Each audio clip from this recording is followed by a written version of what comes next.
Tennessee, Alabama,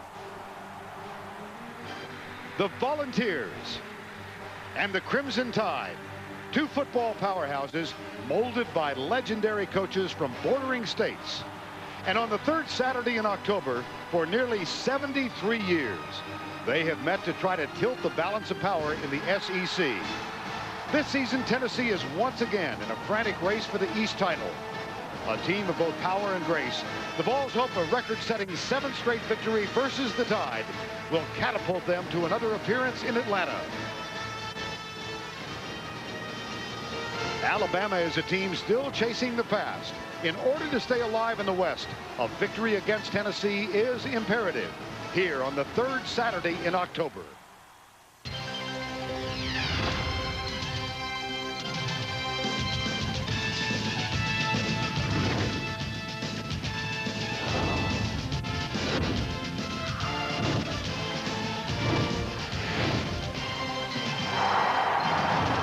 We welcome you to the Home Depot SEC football on CBS. In the shadow of the Denny Chimes on the campus of the University of Alabama in Tuscaloosa, the Elephant Stomp as the band parades down University Boulevard en route to the inside of Bryant-Denny Stadium, filled to capacity again this afternoon as the Tennessee Volunteers take the field.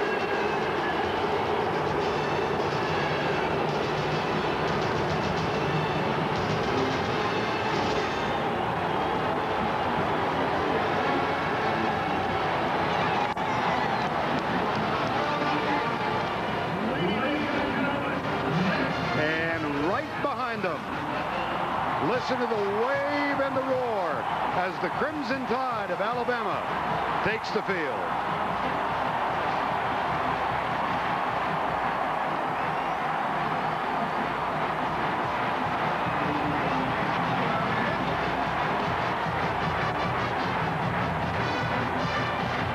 Good afternoon, everybody. I'm Vern Lundquist along with Todd Blackledge and Jill Harrington. Not a bad scene, is it? The 84th renewal of this great rivalry between Tennessee and Alabama. Tennessee has won the last 6 in succession. No team has ever defeated Alabama 7 times in a row. The SEC East standings as the Volunteers come in a logjam with South Carolina, Florida, Georgia, and they still have South Carolina and Florida yet to play. Over in the West, Alabama has lost its last 2 SEC games in the fourth quarter. They are 3-3, and look at this game as a possible turnaround and a chance to accomplish something significant this year. Todd, interesting the mindset of both of these teams now, because in their last outings they both lost fourth quarter leads. Yeah, and if you want to be a good team, you must play well in the fourth quarter. That's not been the case with either team. Tennessee got away with it against LSU, but not so against Georgia. A real letdown in the last 44 seconds. Georgia able to drive the ball down and get the winning touchdown. And I was in Knoxville on Monday. They were still upset of how they let this one get away.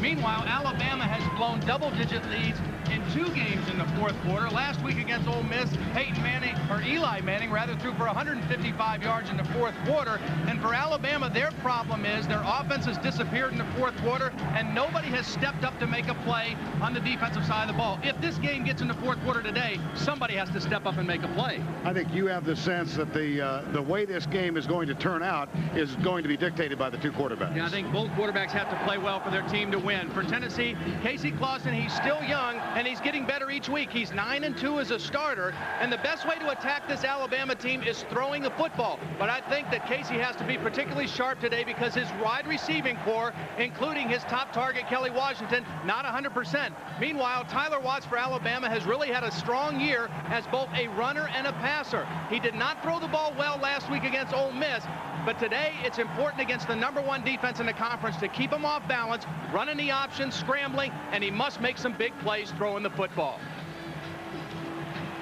Could not be a more spectacular Saturday afternoon, this third Saturday in October. A sellout crowd, the temperature in the mid-70s, not a cloud in the sky as we come to you from Bryant-Denny Stadium. Alabama won the toss. It's currently 76 degrees. Very slight humidity and a small breeze out of the southeast. Alabama did win the toss. They deferred, and Tennessee will receive to open the game. 84th meeting. Tennessee, since winning in 1995, has won the last 6. Here's Leonard Scott, the world-class speedster, but he has had horrible problems on kickoffs this year, averaging under 16 yards per return. Lane Bearden will kick off. The 3-3 Crimson Tide against the 3-1 Tennessee Volunteers.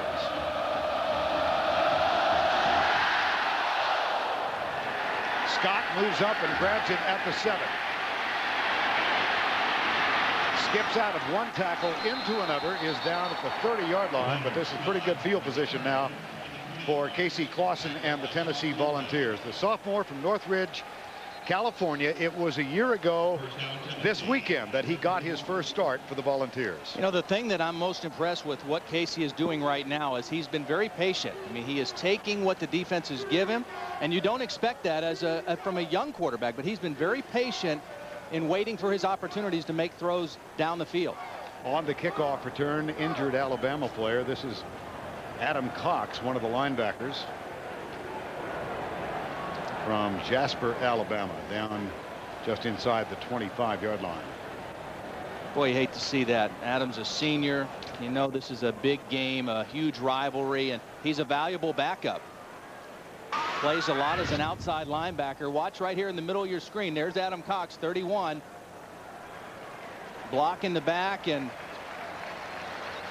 hard to see what the injury was in that play, but he's going to try to get off the field on his own. Tough kid. You know he's going to do everything he can, Vern, to stay in this ball game. You know, Adam Cox getting just a bit of assistance. Dennis Franchione in his first year, having come here from TCU, prior to that New Mexico, Southwest Texas State. Hired December 4th last year after it was the decision of Mal Moore, the athletic director, to relieve Mike DuBose of his responsibilities as the head coach. First down and 10, Tennessee, and they've got the ball just outside the 30-yard line. Eric Parker is on the field. We were told he would not start, but he is out there, number 80. And here's Clausen and the Tennessee Volunteers. Bobby Graham comes to the near side. And that is Graham in motion, wearing number 11. Clausen will throw on first down. Swings it out. It is caught by the fullback, Will Bartholomew, number 45. Seldom used, mostly a blocking back. Well, let's check in with the third member of our crew. Here's Jill Arrington.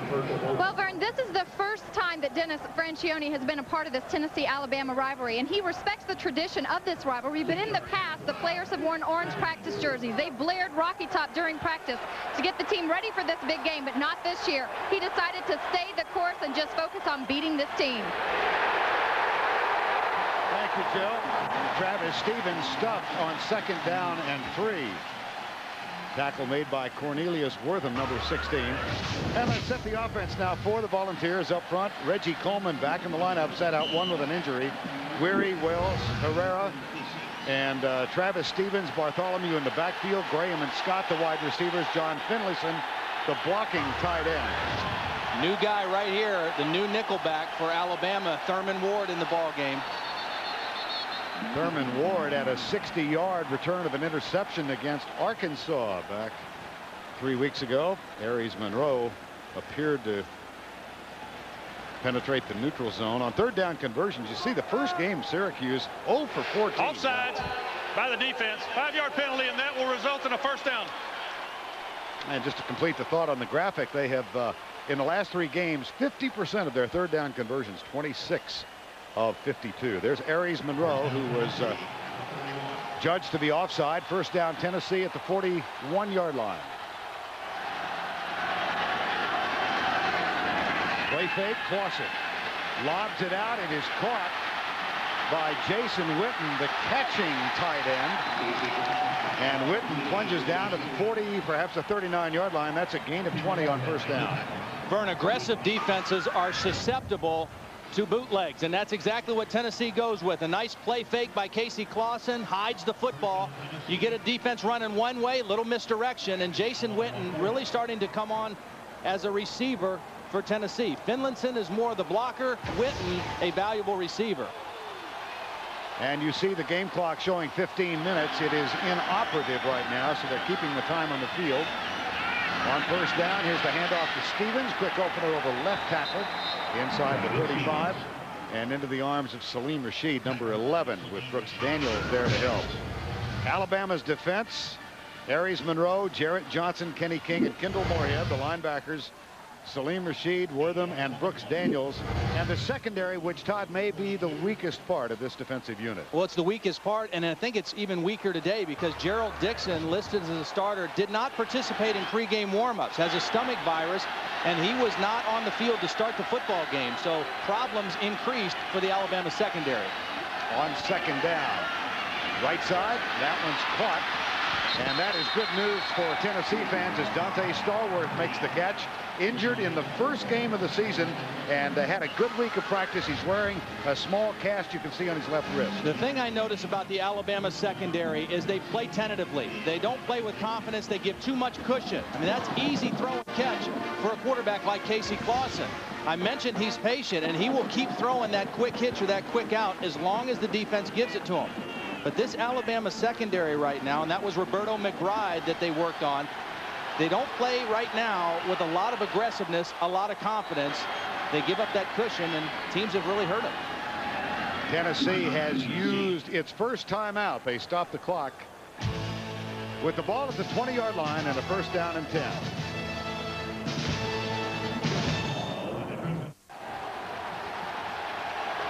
Gorgeous October afternoon and a first down 10. Tennessee, they'll go from the spread formation, 3 receivers wide left. The tight end is Witten. He is split off wide right. Troy Fleming, the fullback in the game, a very good receiver, number 27. Comes the blitz from Kendall Moorhead in the end zone. Caught, touchdown. Dante Stallworth. 21 yards. Clausen has hit his first 4 passes. Really nice job. Really nice job by Casey Clausen surveying the field and seeing the matchup. Here's what he had. One-on-one, Stallworth against McBride. He goes with his guy.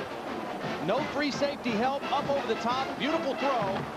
And you see he can still catch the ball with that bulky cast. He makes sure by cradling it in his arms. Nice job by Dante Stallworth. And here's Alex Walls for the extra point. It is up and good.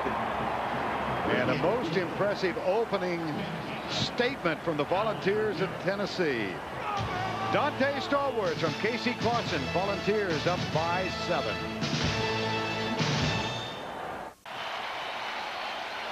Kelly Washington, who has been a sensation, particularly in the last 2 games, did not see action, Todd, in that drive. Well, he's got a little bit of a stress fracture, the beginning of a stress fracture in his left foot. He did not practice at all this week. Now, he looked pretty good in warm-ups, but he's a guy that they don't know enough about him yet in terms of his pain tolerance. Again, he ran around in warm-ups. He looks okay right now, but surprised that he wasn't in on the field on that particular touchdown play. Tennessee, Alex Walls will kick off, and here's Freddie Millens, drifts back, and he is 5 yards into the end zone, takes a knee, and will come out to the 20. Providing these spectacular views of Tuscaloosa and Bryant-Denny Stadium is the Saturn Lightship. Today marks the first appearance of the Saturn Lightship on a regular season college football game. It's nice to have them with us. 11 minutes, we are told, remaining in the first quarter of play. Again, the scoreboard clock inoperative, so time being kept on the field. And here is Tyler Watts, junior quarterback for Alabama. They will open from the shotgun, 1st and 10 from the 20. He's rushed for more than 100 yards each of the last 3 games. And tries to hand it off on 1st down and 10, and my gracious. Ahmad Galloway nailed by John Henderson. Well,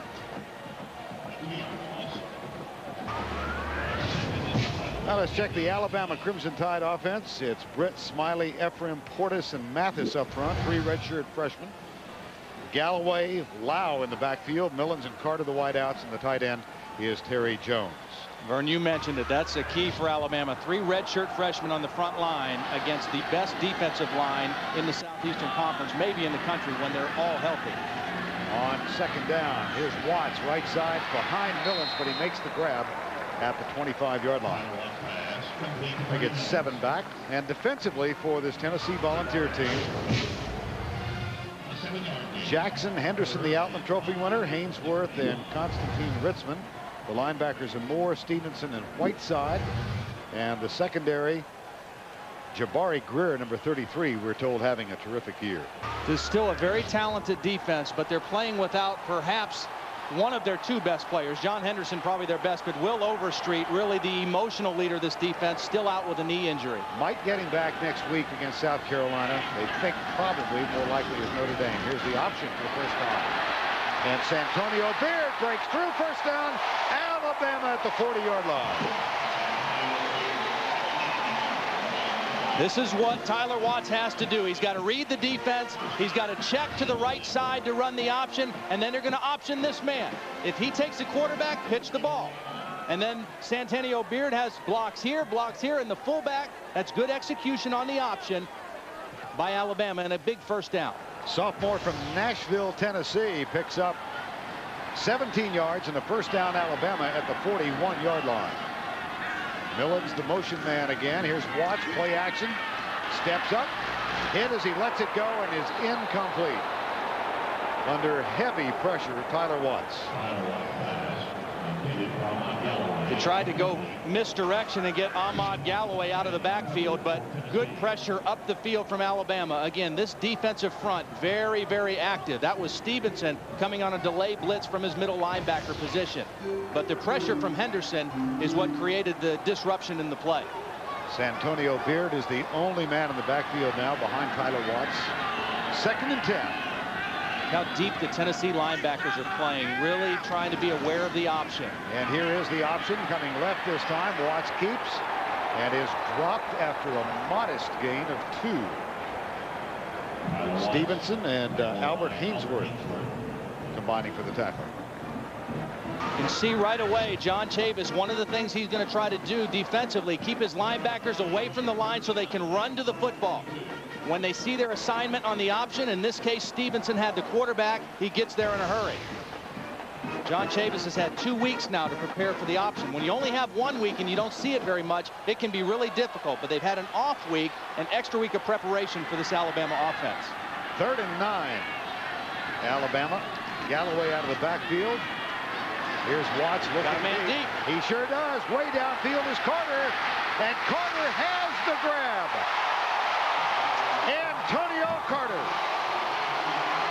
Vern, if Tyler would have seen him sooner, he'd have had a touchdown. He picked him up late, and for some reason, a real breakdown in the Tennessee coverage. They just let Antonio Carter get right behind him. Defensive backs looking at the ball. The safety takes a bad angle. Julian Battle, a poor angle to the football, and Carter just slips behind him. Heads up by Tyler to find him and get a big play for Alabama. But just a poor play or an angle by the safety, strong safety, Julian Battle. There is a Tennessee player injured back at the 35-yard line. Carter with a grab of 45. And this is Rashad Moore. Rashad Moore coming off. He looks to be okay. You know, one of the things, Vern, and maybe why the play like that happens, is with a quarterback like Tyler Watts, when he starts to scramble, he's been such a good runner. I mean, he's the 4th leading rusher of quarterbacks in the country. When he gets outside the pocket, you automatically maybe think he's going to run. But he did a nice job of that time scrambling in order to throw, keeping his eyes downfield and making the play. A 45-yard gain, 1st and 10. And Lau and Beard are the setbacks in the I. Sam Collins, the lone wideout, he's to the right side. A lot of checking at the line of scrimmage by the Alabama quarterback. Here's the option again. Watts cuts it inside, keeps it to the 9-yard line. Todd mentioned the list of leading quarterback rushers. Keith Boyer of Air Force. That's pretty typical of an Air Force quarterback. Well, they're a true option team, a triple option team. Woody Dantzler, an offense very similar like this at Clemson. Eric Crouch, more a pure option type team at Nebraska. Nebraska's quarterback's always up there. And It's been a long time since an Alabama quarterback has run the football as much or as well as Tyler Watts is doing this year. 2nd down and 6 from the 8. Galloway is back in the backfield. They give it to Galloway. No, play fake. Into the corner it goes, and he had a man. It's incomplete for Donnie Lau, who was again open for a second. That's the 2nd time they've tried to get a back out of the backfield, isolated on a linebacker, and this was just too high of a throw. They try to slip the fullback out after the play fake, and Tyler just has to stick that one right at him. He had him open. When you get a guy that open, throw it right to him. Don't lead him at all. Incomplete. 3rd and 6.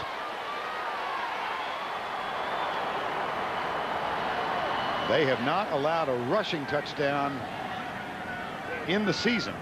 Only 17 in the last 38 games. It's 3rd down and obvious passing down here.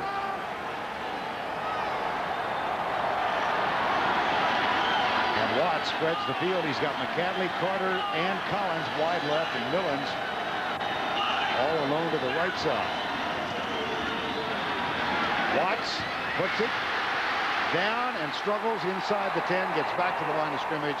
4th down. Not a bad decision by Tyler Watts. That was excellent coverage by the Tennessee defense. You don't make a mistake by throwing it into coverage. Protect the football and kick a field goal. Here's Antonio Carter.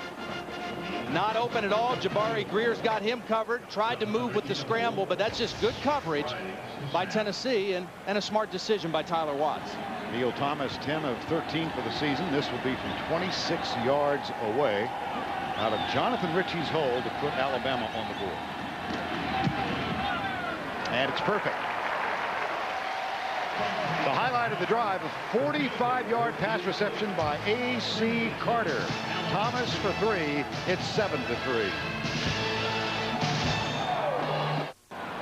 Clock now official. 6 minutes and 35 seconds to go, 1st quarter, and good for all of us that the scoreboard clock is now deemed official.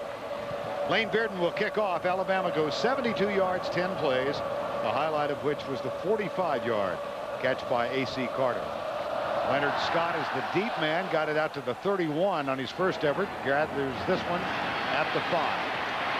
Adam Cox, who was injured on the opening kickoff, good news, is back on the field. He's a part of that tackle. And Scott is tackled at the 25. Well, regional football coverage for you. The NFL on CBS tomorrow. Pittsburgh, Tampa, New England, the Colts, Baltimore, Cleveland, Tennessee, and Detroit.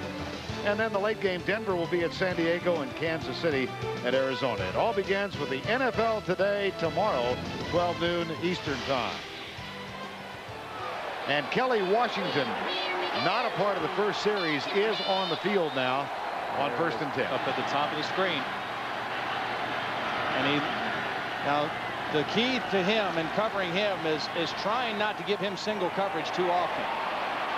Travis Stevens out of the backfield, darts back to his left. Nice cutback by Stevens, and he picks up a quick 12. Has been durable this season and is averaging 147 yards per game. Yeah, it's a great story. It really is. I mean, here's a guy that has been so patient, waited his turn, elected to take a kind of a late redshirt year, and is just having a banner season in his final year here at Tennessee. He worked extra hard this offseason, and it is really paying dividends for him and for Tennessee right now. 4 wide receivers now on 1st and 10 after that 12-yard pickup. Clausen out of the backfield to Stallworth. Good downfield blocking. And Dante Stallworth skips across the 45 and tackled at the 46. Tennessee really likes this play. It was a play that was pretty much popularized by Purdue with Drew Brees, but it's a little bubble screen. You get it quickly to a wide receiver, and then you get your other wide receivers blocking. It's almost like a running play out there, and you see a good block by Bobby Graham, the other wide receiver on the outside, that sprung Dante Stallworth. And right away you see the effects of having Dante Stallworth back in the lineup for Tennessee. They have more than one passing game threat. 2nd down and 1. They'll run the lead draw, and Stevens nears the 50-yard line. That'll be good for a 1st down and 10. And it's time now for our Exxon and Mobil virtual playbook. Well, if you want to play Tennessee, you've got to stop their bread and butter play, and that is the ISO to the tailback. Travis Stephens ran it right there, and it's a very hard-nosed play, a double team with the center and the guard, the fullback leading through the hole, and then Travis Stephens does the rest. Every Tennessee back has run this play, and everything Tennessee does kind of stems off their ability to run the football in that play. On first down 10, the Volunteers will go out of the spread again. Clausen is hit 5 for 5. He'll scramble on this one. Tucks it. Well, he's got the second base slide down. This predominantly Crimson Tide crowd. I think those were hoots of derision. Well, plus they're used to watching a quarterback wearing number 14 in red that doesn't duck for anything. You know, he's running the option. He's getting banged all over the place, but that's not a bad decision for Casey Clausen. Get what you can get and get down. Second down 8, 7-3 Tennessee. Well, the matchups just do not favor Alabama in the secondary when Tennessee spreads them out like this. Gerald Dixon is on the field now, battling that stomach virus. He is at left corner. The handoff up the middle goes to Stephens. Nothing. Salim Rashid, number 11, the middle linebacker, with the tackle. The key to these linebackers is they are extremely quick. Watch Rashid read the play, and then just quickness gets right underneath the block into the backfield. He was met there along with Cornelius Wortham, and this linebacking core very, very fast for Alabama. 3rd and 8, Volunteers with a 7-3 lead. Kelly Washington down at the bottom, down here against Gerald Dixon. Dixon locked up tight on him. Clausen flushed right. Jarrett Johnson got a little bit of pressure, and there is the tackle. Brooks Daniels, and it'll be 4th down. Nice job of coverage that time by Alabama. They chose to double cover Kelly Washington, and that is where Casey Clausen was going with the football. You see Dixon's got him on one side. The safety's going to help Reggie Miles, so they got 2 defenders, and Clausen made a good decision to scramble but couldn't get the first down, or awful close anyway. Now they called for a measurement to see if he picked up enough. Just an eyeball, looks like maybe not. So one of the problems when you make a commitment to double cover any receiver, you're removing another defender that can stop a run or a scramble, and Casey Clausen recognized that. Couldn't go where he wanted to go with the football throwing it, so decided to run. Got about a foot. Tennessee, in establishing this 3-1 season record, has only gone for 4th down once prior. They were successful on that, so it would appear they're going to go for the first down. 4th and 1 from the Alabama 41-yard line. Part of this decision, you think you can run the football, you got a good offensive line, and your defense is the best in the conference if in fact you don't make it. Look to see him go to the left behind Fred Weary and Reggie Coleman, though, on this play. Troy Fleming is in as the fullback now, with Travis Stephens the deep back, and they're loaded up to the left with Bartholomew as a wingback. Stephens, I don't think he got it. Salim Rashid plays this play as well as anybody I've seen in college football this year. They get penetration inside, and then he dives over the pile right into the tailback. I've seen him do this in 2 or 3 ball games this year. Now it's got to have penetration inside, but then Rashid jumps and meets the back right in the hole. Kendall Moorhead, Moorhead got the penetration, and then Rashid right there at the jump along with Brooks Daniels. This is going to be awfully close. No.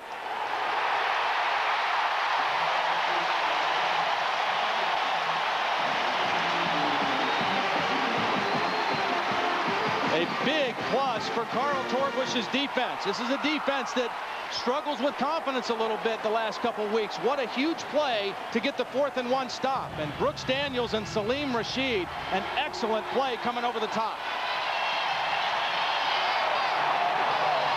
From the 41, Bama holds. First down, Tyler Watts. He's got Lau and Galloway in the backfield. Ahmad Galloway, the junior from Millington, Tennessee, one of 6 Tennessee natives on this Alabama squad.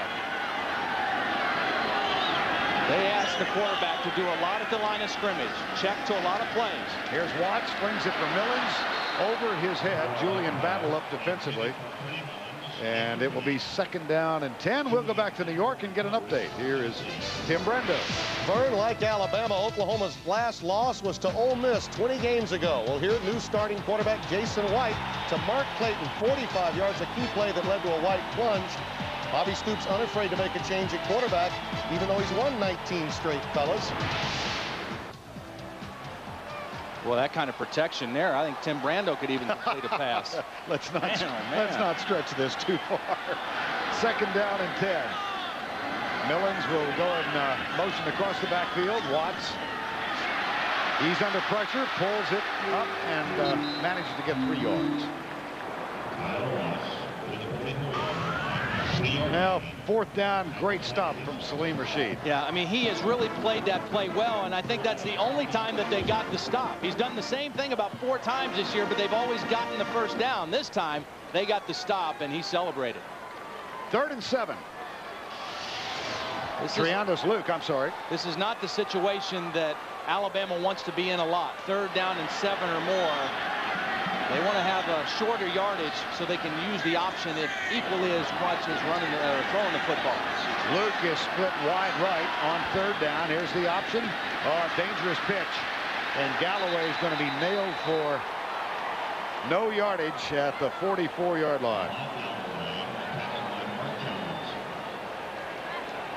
The key to defending the option, Vern, is everybody has an assignment. Okay, somebody has to take the quarterback and somebody has to take the pitch man. So watch as this develops. You see discipline. There's the quarterback defended, and now here comes the man to take the pitch man. That's very good discipline by Tennessee. They had their assignments and they held their ground. Lane Bearden on the punt. Rashad Baker is the deep man. He awaits it at the 20-yard line. Nice and high, good punt. Baker drifts back, grabs it at the 16. There's a tackle missed on the 1st attempt, but Brooks Daniels leads the charge. Sean Toure was also down there.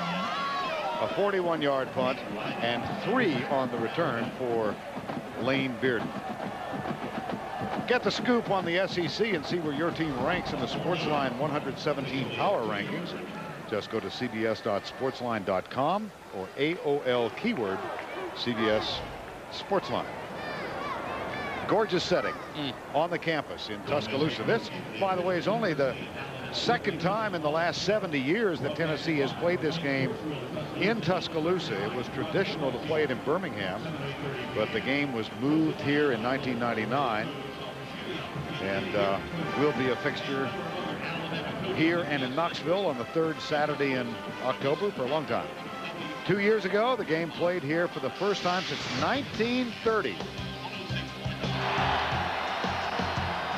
Volunteers behind T. Martin's 2 touchdown runs cruise to a 21-17 victory. After the game, listen to this.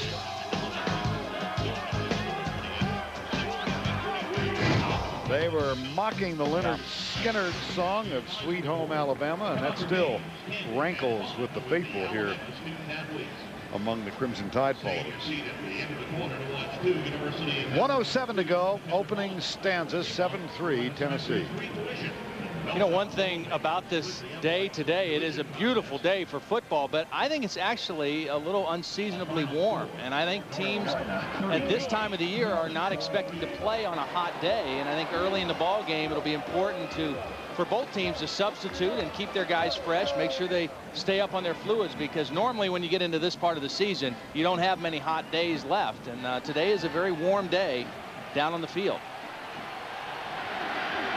Average yards on 1st down. Look at this. 11.4 for Tennessee in the early going. 1st and 10 here. Backs in the eye. This is Bobby Graham who starts in motion and sets up. They hand it off to Travis Stevens for 2. Todd was talking about Travis Stevens' career at Tennessee. He actually became a starter his freshman season for 4 games, but he had fumble problems and was benched and gave way to Travis Henry. And then after not playing in the first game in 1999, he went to Coach Fulmer and said, "I'd like to redshirt."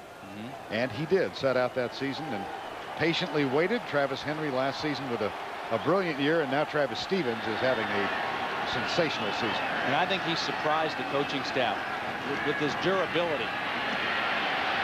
Comes right. Nice open field stop by Jason Rawls, redshirt freshman, number 43. And Travis Stevens not as large as the previous running back core.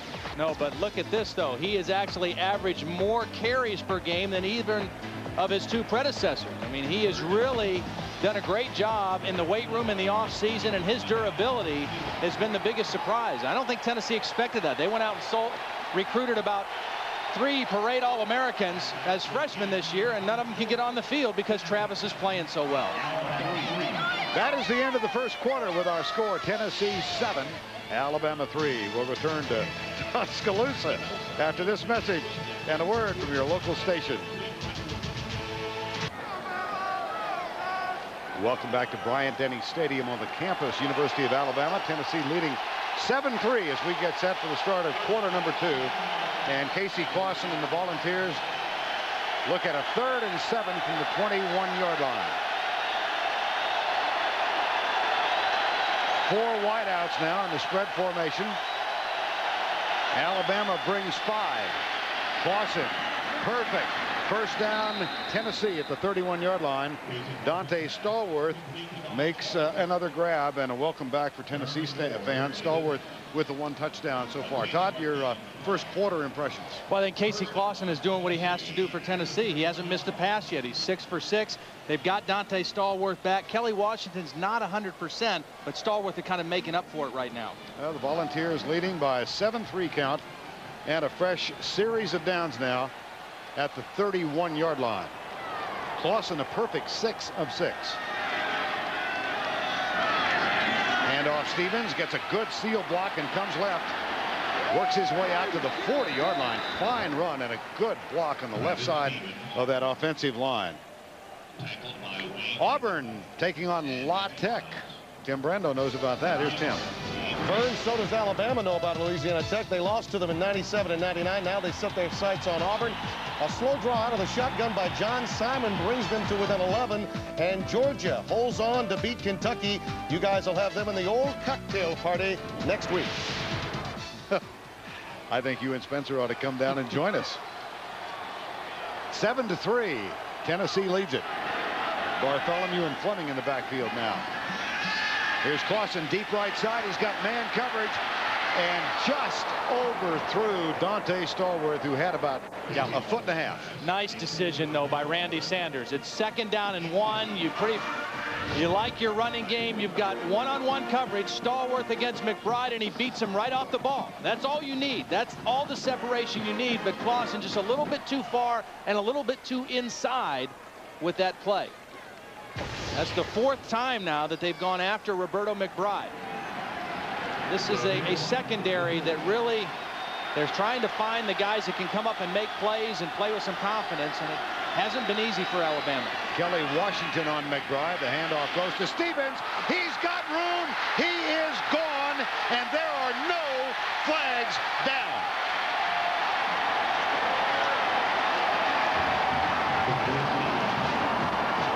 We talked about his durability.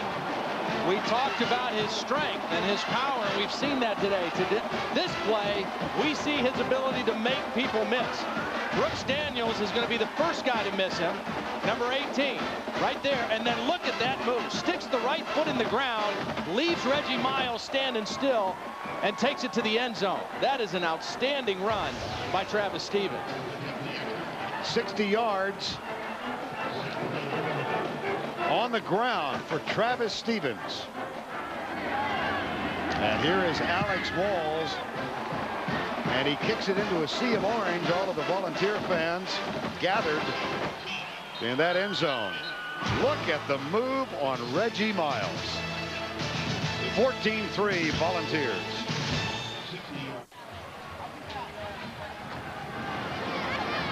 $82 yards, 6 plays, none bigger than the 60-yard touchdown dash from Travis Stevens. And Kelly Washington on the field on that play. Yeah, and he's very lucky that he didn't get called for a holding, because that is flat out a takedown on Roberto McBride. Now he's going to pull the hands off and say, oh, no, I didn't hold. I didn't hold. It's a good block. Stay down there, Roberto. 1, 2, 3. The kickoff from Walls taken by Freddie Millens, who gathers it at the 2-yard line. And he is nailed as he gets to the 15-yard line. Tackle made by Mark Jones. And another view from overhead, these spectacular views of Bryant-Denny Stadium, coming to you from the Saturn Lightship, the newest member of the Saturn team. One of the things that Philip Fulmer said they spent a lot of extra time on in this off week was improving their special teams. And that loss to Georgia, they had some real breakdowns in the special teams. They had a punt return for a touchdown by Damian Gary. They missed a field goal right before the half and a couple bad squib kicks in coverage. So far today, a pretty good effort. 1st and 10, 14-3 Tennessee. Galloway, the lone setback, and this one's going to be a delay of game.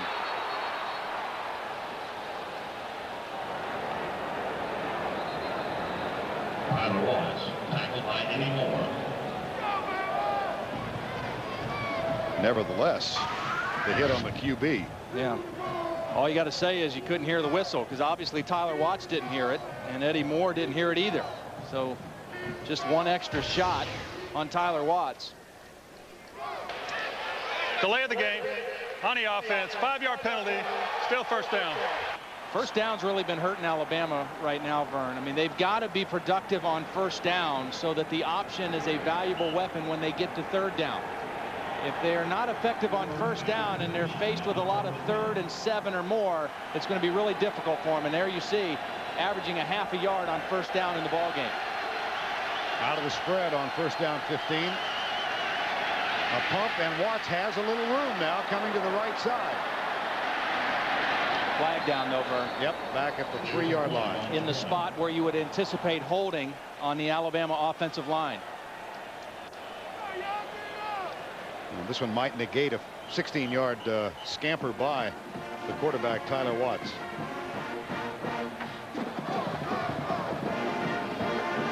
Here's our referee, Steve Landis, who will confirm what we suspect already. Holding by the offense. Half the distance of the goal. Repeat first down.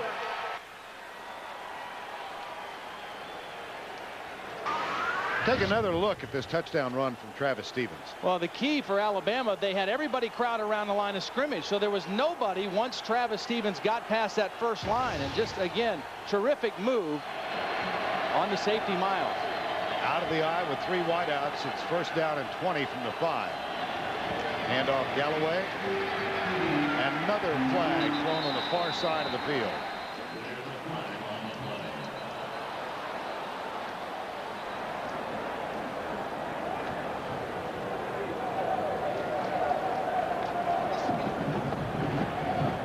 Dennis Franchione, 50 years of age, first year here.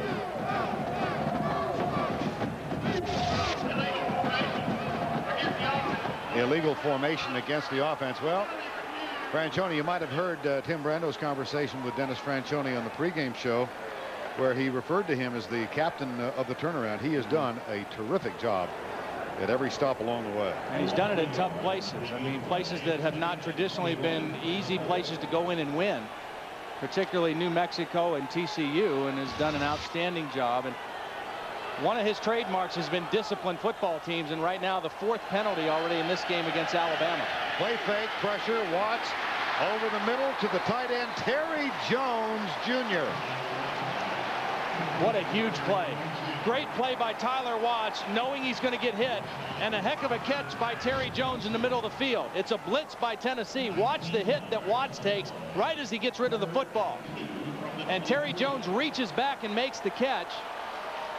And not only that, but puts a great shot on Rashad Baker. There's Terry Jones Sr., strength and conditioning coach, and as we found out yesterday, also the move back coach. Yeah, he's the get back coach. His response: get back, we don't want to be penalized. 3rd down now after the 18-yard gain. Backs in the eye. Here's the option, and the nice pitch goes left. First down, Alabama. Santonio Beard. They have escaped a huge hole. The key to this play here is the block by the fullback, Donnie Lau. Watch Donnie Lau right behind the quarterback. Watch 49 get a nice block as the ball's pitched. Right on the right of your screen, there's the cut block right there. And that enables Beard to get outside. Without that block, the play's well defended. Good execution by the fullback, Donnie Lau. Quarterback has to pitch, and you must get the blocks on the perimeter, and Donnie Lau did. Gain of 9, 1st and 10 Alabama. Quarterback draw. Watts. Well, they've done their homework.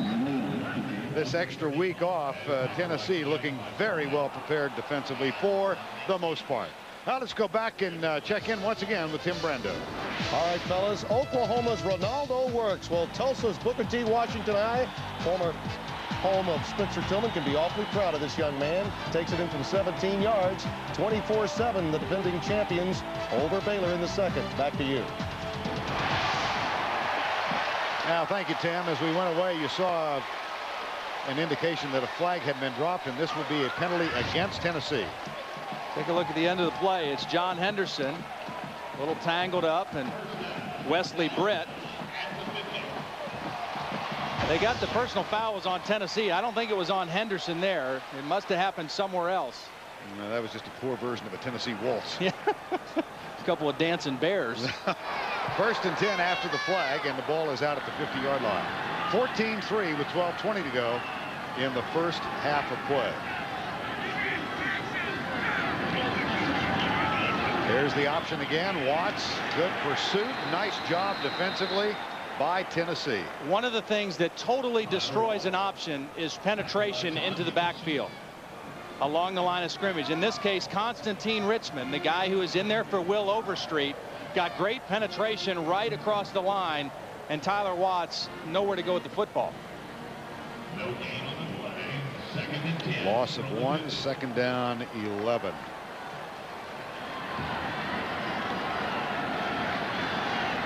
Second and 11 in a 14-3 game. Alonzo Ephraim over the ball. Watts rolls right, puts it out in a hurry to Galloway, and he shakes a tackle. Is down to the 44. That's going to bring up a 3rd down. It was Eddie Moore who missed it. Well, we talked about the turnaround capacity of Dennis Franchione. Here's more from Jill. Jill? That's right. One of the things that Coach Franchione has done is he has built a leadership council, and it comes up of 1 player per position on this council. He goes to them for input. It builds a sense of responsibility and accountability with the team. He's done well. Handed out a 182-page manual to every player and every staff member when he took over back in December. Here's Watts backing up, looks deep for Triando Sloat, and there's Millens, and a flag will be thrown. The trailer on a crossing pattern underneath Freddie Millens as they cleared it out by sending Luke deep. And this was an unnecessary penalty on Teddy Gaines, Vern, because this ball was over the head of Freddie Millens. He was not going to make the catch. Tennessee was very well prepared for this play. And Teddy Gaines, there's no way Millens is going to make that catch. And he reached up and grabbed him, and he didn't need to. They were in position. They had it defended. And they give up the 1st down on the penalty. You know, I think that play, the play action off the option, is the most devastating play for an option football team. The hardest to defend. But Tennessee was well prepared for it that time.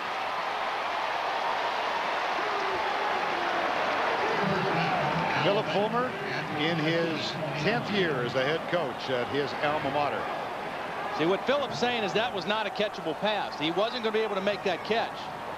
And I don't think he would have made it either. Unnecessary penalty on Gaines. 1st down at the 29. Here's play action again. Watts gets a good block from his right tackle. Goes in the end zone for Collins. Got it! Touchdown, Alabama! Sam Collins.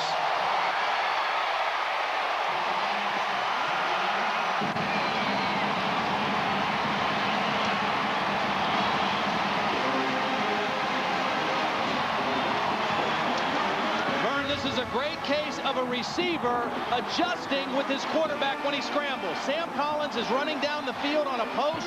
He looks back and he sees his quarterback scrambling. So he goes to the corner of the end zone, and Tyler Watts puts the ball in a perfect place. That is great communication by the receiver and the quarterback against the scramble.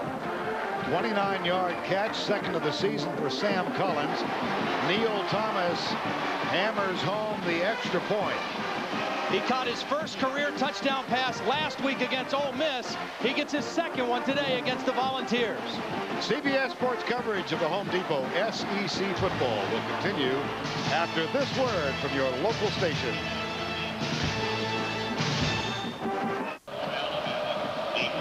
.38 to go, first half of play. An 85-yard drive in 8 plays. And the 29-yard catch by Sam Collins to make it 14-10. Here's Bearden with a kick. Leonard Scott drifts to his left, has it at the 5. Spins out of a tackle and is down as he gets to the 23-yard line. Tonight on CBS, former Senator Elliot Baines takes his 3 daughters to Washington, D.C. for a special moment with the leader of the free world. Don't miss an all-new Citizen Baines tonight on CBS. You know, Vern, this is why you teach young receivers never give up on the play. Now, he's not open now, but he looks back and he sees his quarterback in trouble, and he keeps playing. He keeps playing, he keeps hustling, and Tyler Watts finds him for the touchdown. That's good heads-up play by Sam Collins. Volunteers first down at the 23 with a 4-point lead. Bartholomew turns around to make sure that Stevens had the audible.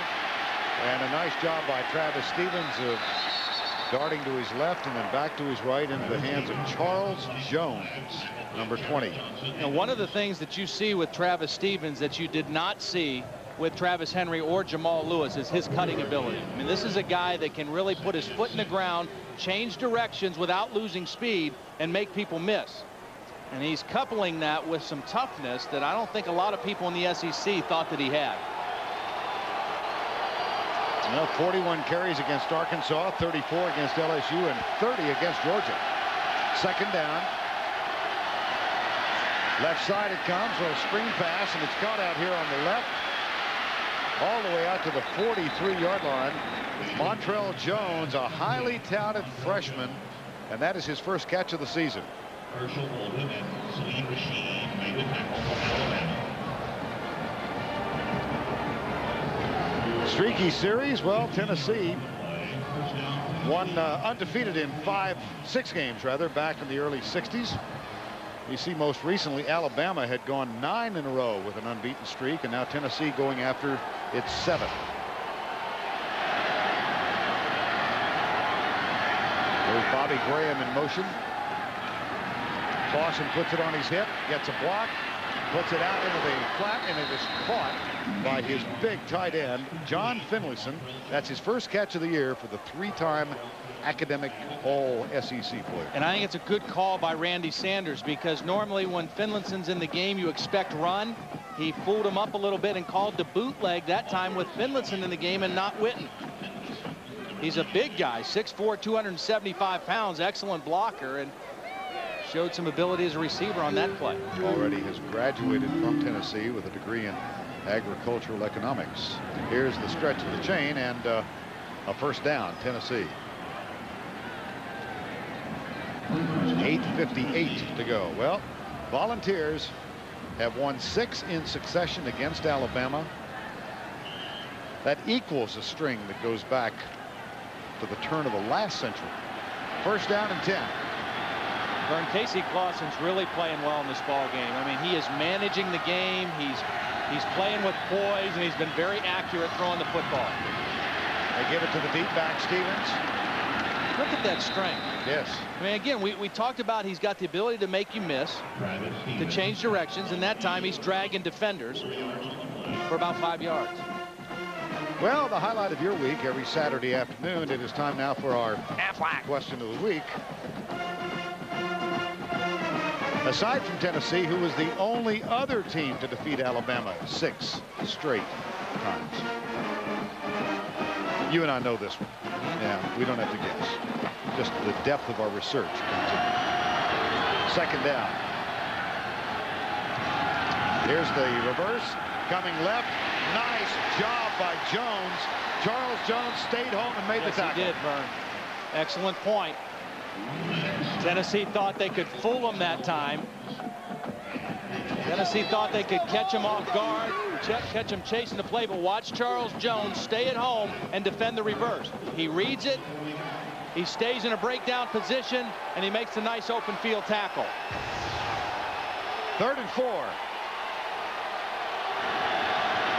Big play right here for the Alabama defense. These cornerbacks need to challenge. They need to get up and challenge. Play clock down to 3, and Clausen has to use a timeout. Tennessee uses the 2nd of 3. Time called, 7:19 to go, first half.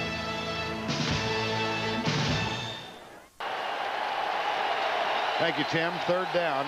Tennessee with a 4-point lead midway through the 2nd quarter, and Clausen 8 of 9 throwing the ball so far. Casey's looking for a matchup right now where he's got the best shot. 2 safeties deep for Alabama to help. Clausen skips into the secondary. Flag is down, and so is Clausen, and this one might come back. It's going to come back, but I'm really impressed with the poise of Casey Clausen right now, because that was an excellent decision. The play was called anticipating man coverage, and Alabama was going to play zone with 2 safeties to help, and Casey made a great decision to run because it was not going to be open what they had called.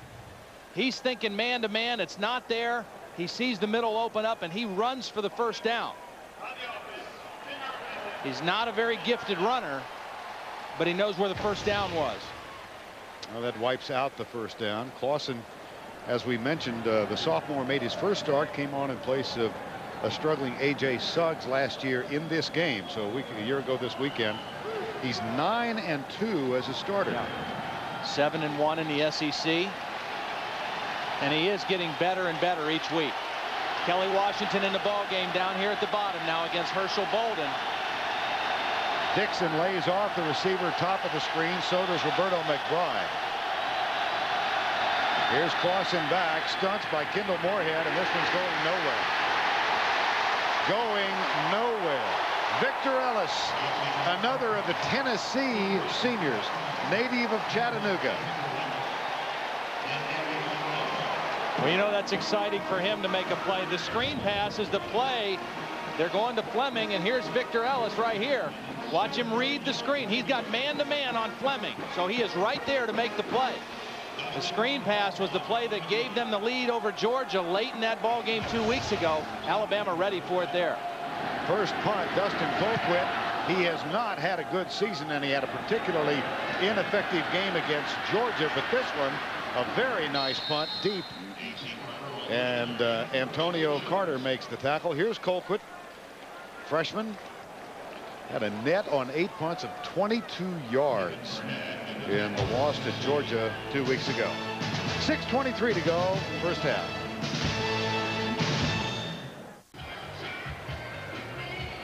(14-10) Tennessee over Alabama with 6:23 to go before the halftime break, and a first down 10. Crimson Tide, Tyler Watts. And the average on first down has gone up, but still not gaudy by any means. Important right now for Tyler Watts to be smart with the football. They played themselves back into the game. The worst thing they can do right now is have a turnover in their own end. Play clock down. Nope, didn't get it off. Nope. You know, that's inexcusable, Vern. It really is. I mean, it was a timeout. You come off the field. You've got the play called. You just can't do that. 4 penalties now on Alabama. I mean, this is simply a case where Tyler Watts, he's got to be aware of that. That's on him. It's not on the coach. It's not on anyone else. It's on Tyler Watts. If it's running down, speed up your snap count or call timeout, but don't give away 5 yards like that.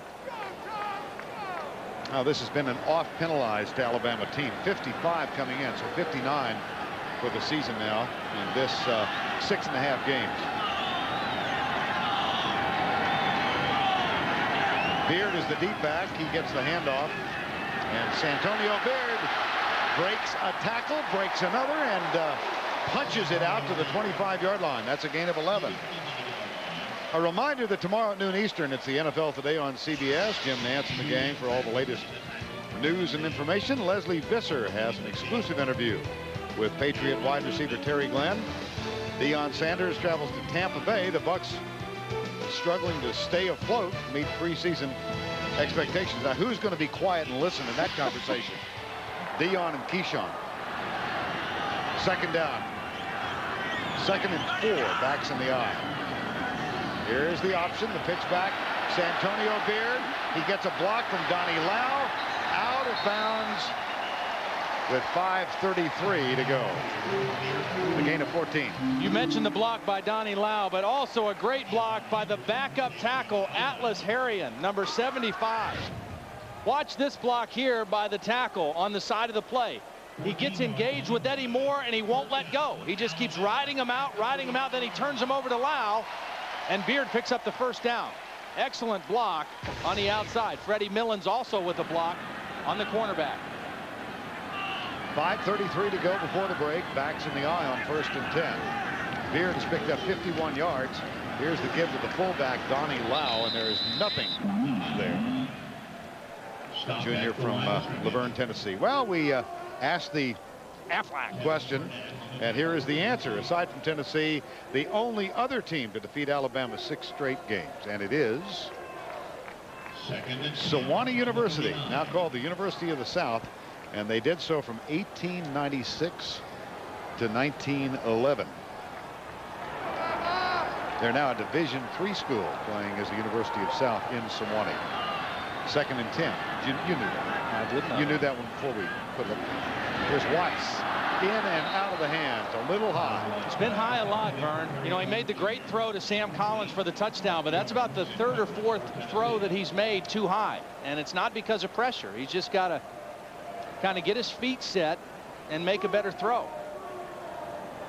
Again, I think both quarterbacks to this point have done what they need to do to give their team a chance to win. Tyler Watts is making some plays throwing the football, but those easy ones like that, you got to take those. I mean, you got to be able to capitalize on those. And Tyler Watts will use a timeout. Stops the clock with 4 minutes and 51 seconds to go before the break. When we come back, Alabama 3rd and 10.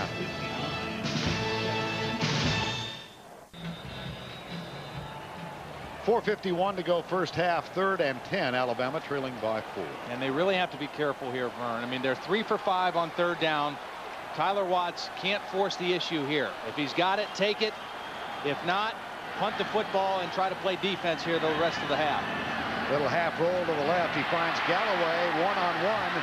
And Galloway avoids the first tackle, but then is stopped short of the first down by Eddie Moore, number 37. But again, Vern, the pass was high. And the reason that Galloway couldn't catch it and take off right away is because he had to jump for the football. If Galloway can catch this on the ground with his feet on the ground, he can maybe turn upfield and get the first down. But he had to jump first to catch it. And by that time, Eddie Moore able to catch up to him. Now Eric Parker back to return the Lane Bearden punt on 4th down and 5. Pressure coming. Bearden does get rid of it. Wow. Great kick. And it takes a Tennessee bounce, goes into the end zone, and will come out to the 20. With pressure, Jabari Greer, number 33, was one of a trio of defenders who almost got to Lane Bearden. 55-yard punt, nothing on the return. Well, Alabama got close to the last Tennessee punt, and this time Tennessee very close. 3 guys actually in a position to sell out and try to make the block, and nobody gets a piece of the football. With 4:03 to go first half, Tennessee gets it back. They're nursing a 4-point lead. Travis Stevens with a 60-yard touchdown run, the difference in the ball game right now. Here's Clausen, right side. Caught by Will Bartholomew, and a nice, very nice open field tackle by Wayne Bacon, a former walk-on who was awarded a scholarship by Dennis Franchione earlier this year. You know, the smart thing he did here, Vern, is he took on a bigger man by going low. A lot of times if you try to tackle a bigger player up high, you miss that tackle. He goes low, he wraps the arms around the legs, and he won't let go. It's a nice open field tackle by Bacon.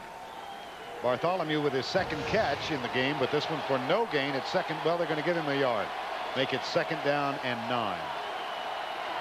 Now Clausen's got 2 receivers split left and another wide right. 4-man Alabama rush. Clausen caught and dropped. Kendall Moorhead face mask. Yeah. Boy, they finally got to him. Kendall Moorhead finally got to the quarterback. But he got a hold of the face mask. Watch him work on the outside. He beats Offenhusel easily and gets the sack, but also gets the penalty, and it'll probably be a 15-yarder. Now it's indication of holding against Tennessee.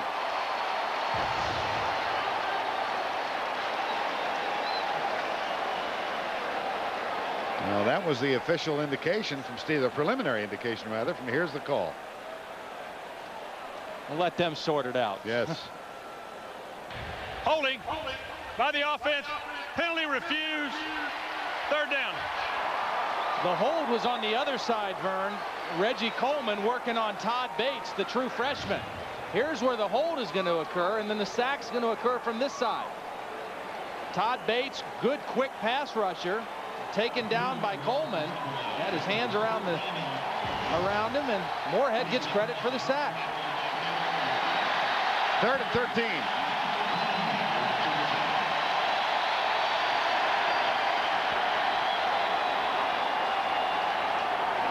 And a conversation taking place between the officiating crew down on the field. And, you know, we should clarify, too, that Kendall Moorhead didn't grab the face mask. The way that Clausen went down, it appeared that he did, but he actually kind of got him around the neck and whipped him down that way. I'm not so sure Clausen would agree with that. Tim Brando, Spencer Tillman at halftime. We're 3 minutes away. 3rd and 13. That's Witten in motion. Here's Clausen. Looks deep, settles short. Witten, cocked down. Victor Ellis.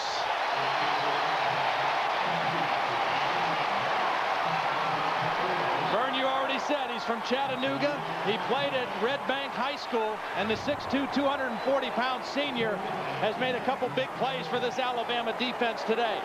Man-to-man responsibility on the tight end Witten, and the good open field tackle. Nice moment for Victor Ellis, who actually, as a senior, lost his starting position to Cornelius Wortham after the Arkansas game 3 weeks ago, playing well today. Here's Colquitt. He nails this one. Antonio Carter has it at the 36. Wow. And somebody lost a helmet. It was Carter, and he is down. No, it was not Carter. It was Houston. What great coverage, though, by Tennessee. Stephen Marsh, a backup defensive back. Watch how quickly he's down there and makes the great open field tackle. Now, here's the helmet flying, but it was already a nice tackle made by Stephen Marsh. Nice coverage. Left side tackle, right side helmet. 1st and 10, Alabama down by 4 with 2:07 to go. They've got 2 timeouts remaining. Here's Watts with the reverse, Freddie Millens. Good job by Alabama of sniffing it out. Fine pursuit, though Millens does get the 1st down. Excellent execution. The fake was carried out very well by Galloway and Watts, and they fooled him. Watts Galloway sell the fake like he's got the ball. He's running hard up through the defense. That freezes the Tennessee defense, and they caught him running one way and the reverse out the other side. When you get in a late 2-minute situation, if you get a big play right away, now you start thinking about scoring. They're out at the 50-yard line. 13-yard gain for Millens on 1st down and 10. Here's the option and the pitch. And it's Galloway. Nothing doing. Nice defense by Tennessee. Kevin Burnett, a very speedy young linebacker out of Carson, California. Julian Battle, a JC transfer. Burnett, John Chavis telling us in a conversation earlier this week, he thinks he's going to be the next outstanding Tennessee linebacker. And missed almost all of summer camp. Coming back from an injury. 2nd and 9. Lau is the fullback. Play fake. Watts nailed. Rush came from the corner. And Jabari Greer on the blitz. Got there.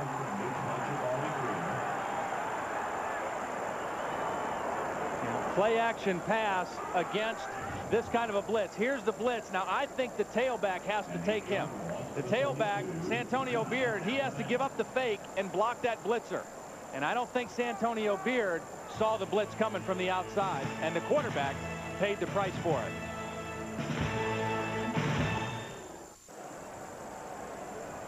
Tennessee leads at 14-10, less than a minute to go. Alabama looks at 3rd and 17 with 1 timeout left. And a reminder that toward the end of this game, we will be selecting the Army Most Valuable Player of the game. It's 30 minutes of football action away. Tyler Watts out of the spread. Santonio Beard to his left. That's Perry Jones, the motion man. 4-man rush. Watts. They came from the corner and got him again. Beard tried to get back for the block. Could not get there in time. Andre Lott, a senior from Memphis. And Tennessee takes a quick timeout. Back-to-back defensive plays by Tennessee that send Alabama going backwards. Now they have to punt.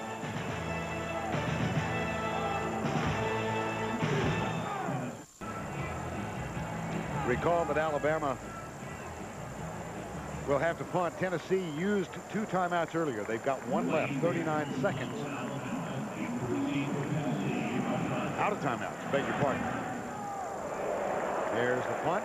Rashad Baker at the 14-yard line.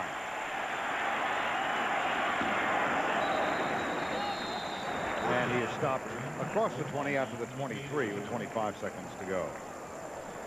A 54-yard punt. Now, we've talked about turnarounds in this series, and of course, back in the 1997 SEC Championship game, it took place on December 6th at the Georgia Dome in Atlanta. The Volunteers faced Terry Bowden and the Tigers from Auburn. Peyton Manning threw 4 touchdown passes, including a 73-yard pass to Marcus Nash in the 4th quarter as Tennessee held on for a close 30-29 victory in an epic contest.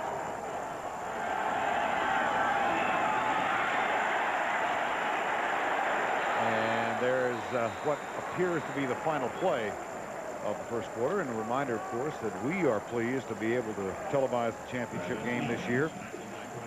Saturday night, December 8th from the Georgia Dome in Atlanta. And these guys among the contenders to be there, Tennessee.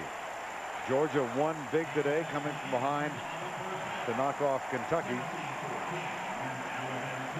And we've reached the halftime break in Tuscaloosa.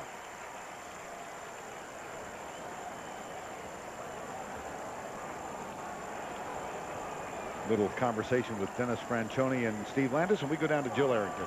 Coach Casey Clausen's playing real solid for you. Is he doing what you think he needs to do to get this offense to a victory? Casey's played really well so far. I think we've had a nice balance. There's a play or two out there that we could have made that we hadn't made, but you know, the biggest concern, we got to get to the passer a little bit better in the second half. We can't play that kind of man coverage and not get to the quarterback. So I think we'll be all right. We just got to play better, a little bit better defensively second half. All right, Coach. Thanks a lot. Phillips sounds a little hoarse, but he'll have an oration for his team at halftime, I'll bet. 14-10. We go back to New York. Here's Tim Brendo.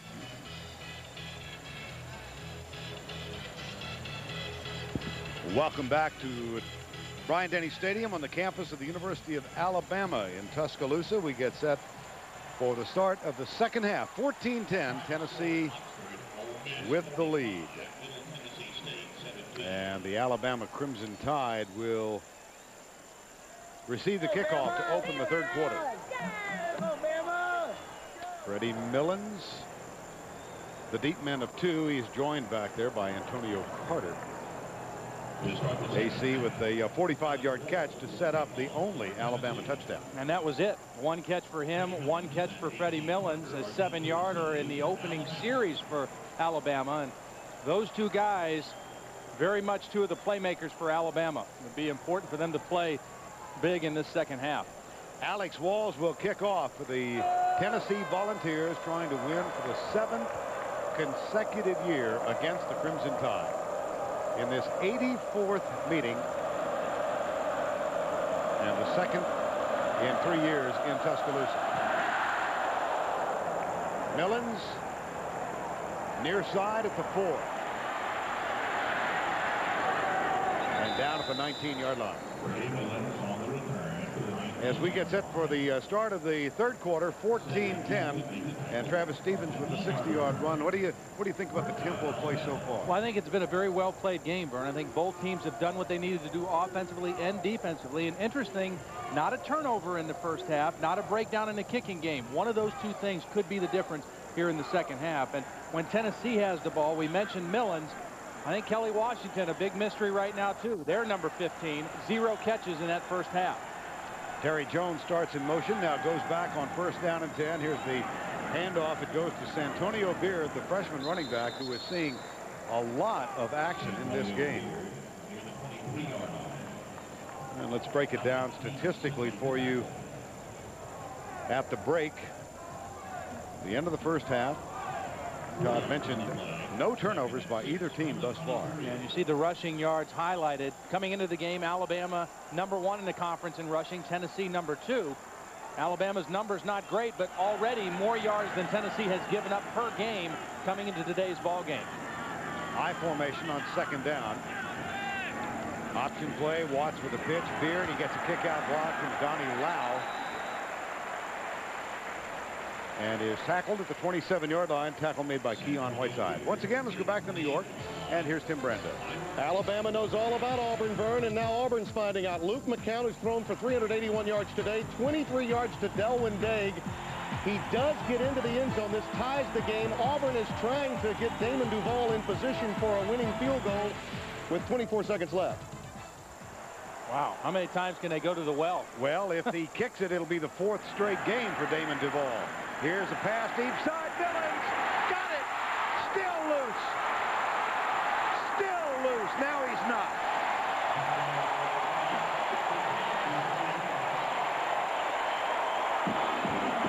You know what, Vern? I don't even know how Tyler Watts got this off. I thought he was going to get sacked. He's able to elude pressure and then find Millens. He beat Julian Battle. Look at the separation Millens got, and right away, Dennis Franchione gets the ball to his playmaker Millens. I mentioned he had 1 catch in the first half early. How does Watts get away from the pressure? Albert Haynesworth is there, a couple guys unblocked, and Watts steps up in the pocket and delivers a strike. That is a gain of 39 yards. The catch by Freddie Millens, and a first down, Alabama. Handoff. Nope, keeper. Watts with a fake to Santonio Beard, and then he cut to his left inside the 30. Jabari Greer with the tackle for Tennessee. This is worth one more look by Tyler Watts. He gets away from Haynesworth, steps up. Dominique Stevens coming right in his face. And that is excellent work and concentration by Tyler Watts. Second down and 6 at the 29. Freddie Millens with his 2nd catch of the game. Ahmad Galloway is in the lineup again. He's the deep back now. 2 wide receivers split left. Play fake. Watts looks deep for his tight end. Jones goes, no, he'll keep it. Backside hit, and he's down at the 28-yard line. All of that for a gain of 1. He's lucky he didn't fumble that, Vern, because he had no idea that Bernard Jackson was coming at him from behind. He makes a nice decision to run, and he makes a good move on the man in front of him, but has no idea there's a guy behind him. You see him carrying the ball in the right hand. Very lucky that Jackson doesn't strip that out. 3rd and 4. 14-10. 3 wide receivers, 4 wides now on the field. 3 left and 1 right. Alabama 3 of 7 on 3rd downs in that first half. Tennessee blitzing. Option comes to the near side. Watts inside the 20. 1st and 10 Alabama. Here's the big difference in that 3rd down play. In the first half, they were 3 of 7, and they averaged the needed yardage was over 8 yards per 3rd down play. This was 3rd and 4, so the option is very much a viable opportunity. 3rd and 4, Tyler Watts runs the option. The defense says keep it, and he gets the first down. Gets a nice block from his tackle, Evan Mathis, and Alabama keeps the ball. Rashad Moore injured for the 2nd time in the ball game, so he'll get some assistance on the Tennessee bench. 1st and 10 Alabama. Opening drive of the 3rd quarter. They trail by 4. There's Brandon Greer, number 81, in motion, and Watts keeps it. Interesting, you talk to the assistant coaches during the week, and you go through what they call the 3 deep. Anybody who's going to play here? Is there anybody on your roster who will not, who's not listed, who will play in the game? Nope. Brandon Greer is nowhere to be found on the 3 deep. But that's the second play in which he's been involved so far. 2nd and 7. I formation, Lau and Beard. Straight up the middle, Beard. That will be 1st and goal, Alabama. Nice push on the inside. They've been getting outside on the perimeter with the option.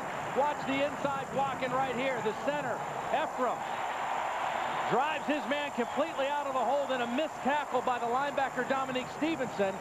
And Santonio Beard now 7 carries for 68 yards. Playing against his home state team and making the most of the opportunity today. 1st and goal, Alabama down by 4. He darts to the right, cuts it up inside the right tackle, and is tackled himself at the 6-yard line. One of the things I felt at the end of the first half, in the last 5-6 minutes, I thought that Alabama was turning it up a notch in terms of coming off the ball and taking control of the line of scrimmage, particularly their defensive front.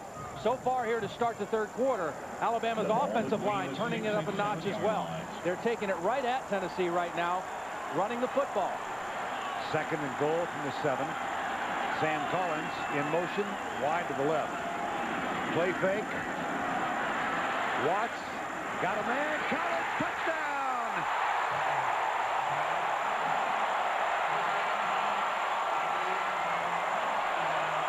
Vern, I guarantee you Tyler Watts was throwing this ball away. He was not throwing this to complete a touchdown. It was well defended by Teddy Gaines. There is a flag down.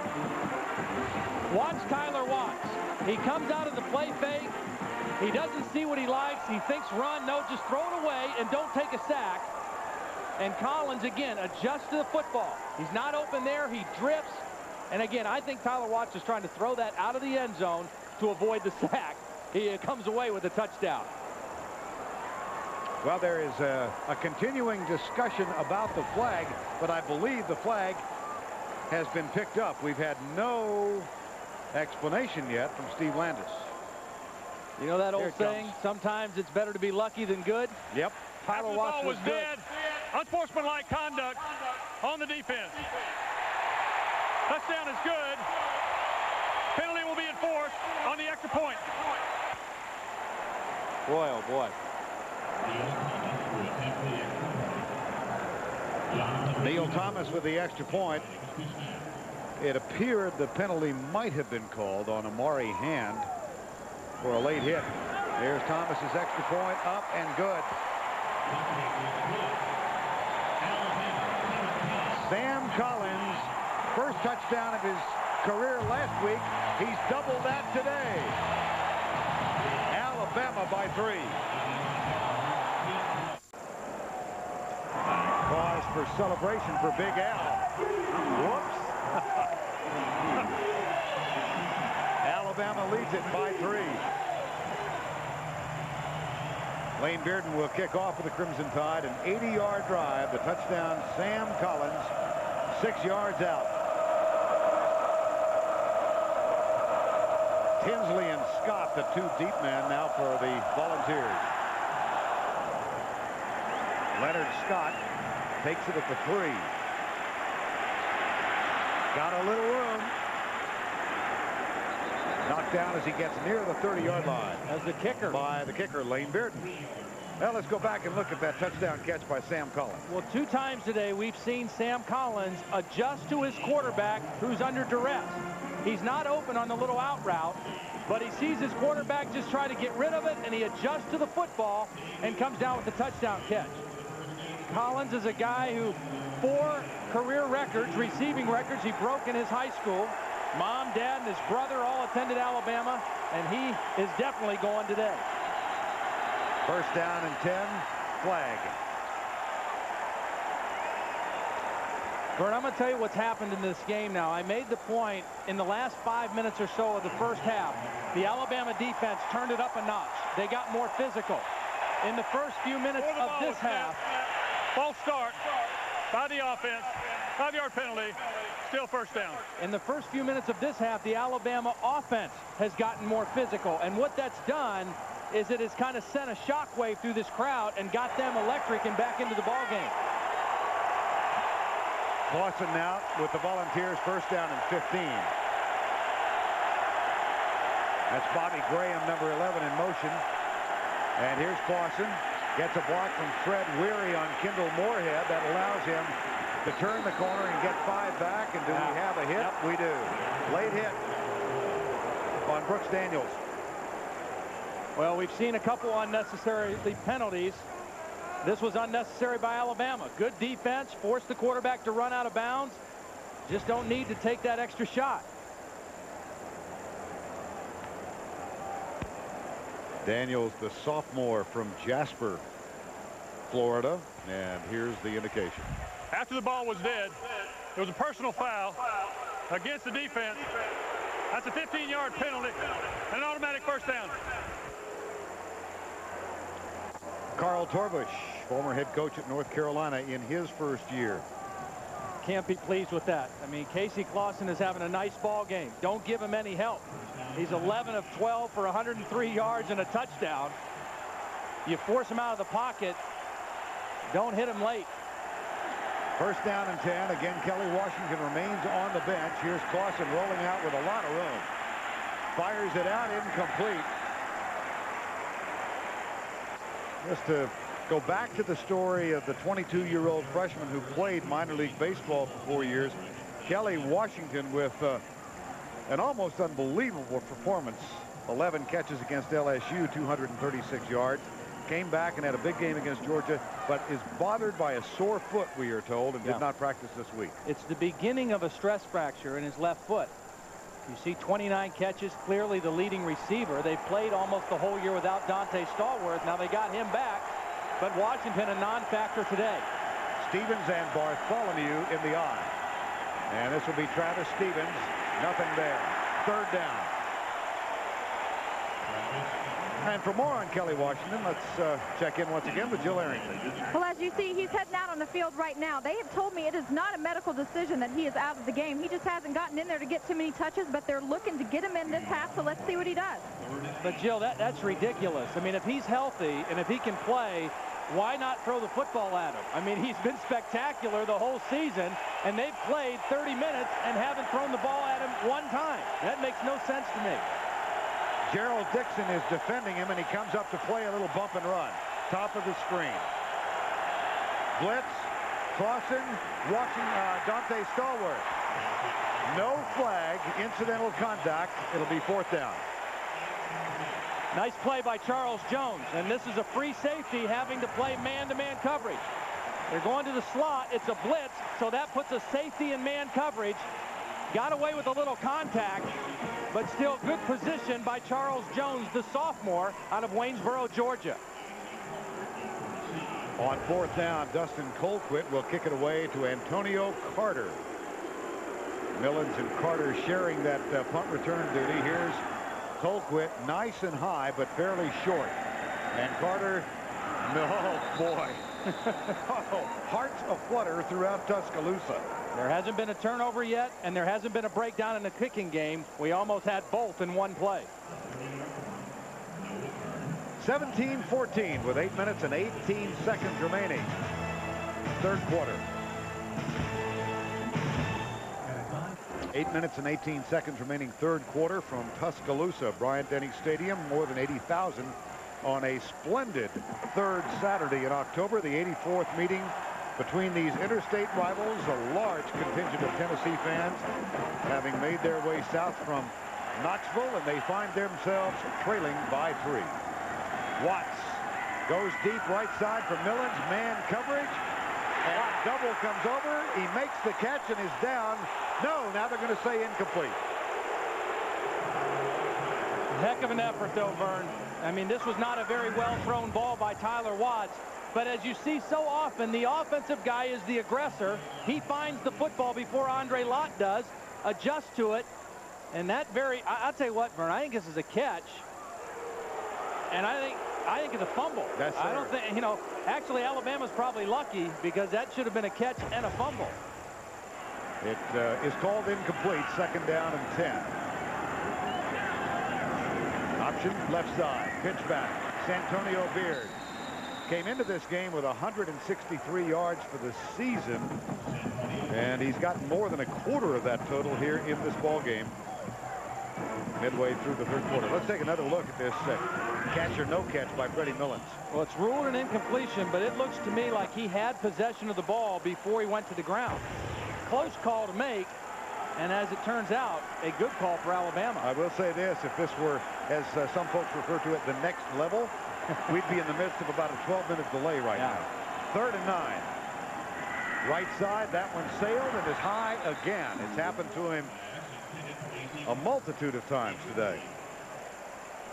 17-14 here. Let's find out what's happening with Auburn. Here's Timmy B. Well, Damon Duval had his chance and missed it from 37 yards in regulation, but in overtime, Daniel Cobb to DeAndre Green, 48-41 over Louisiana Tech. Congratulations to Jack McNell III, who was the center for Boston College on the Hill Flutie play. That's a nice note. Yeah. Wouldn't have anything to do with the fact that the Louisiana team, would it? Timmy B throwing out those kudos. Here's the punt. Lane Bearden. And it is taken by Eric Parker. Nailed. Good downfield coverage. Theo Sanders, number 89, a 40-yard punt and 2 on the return.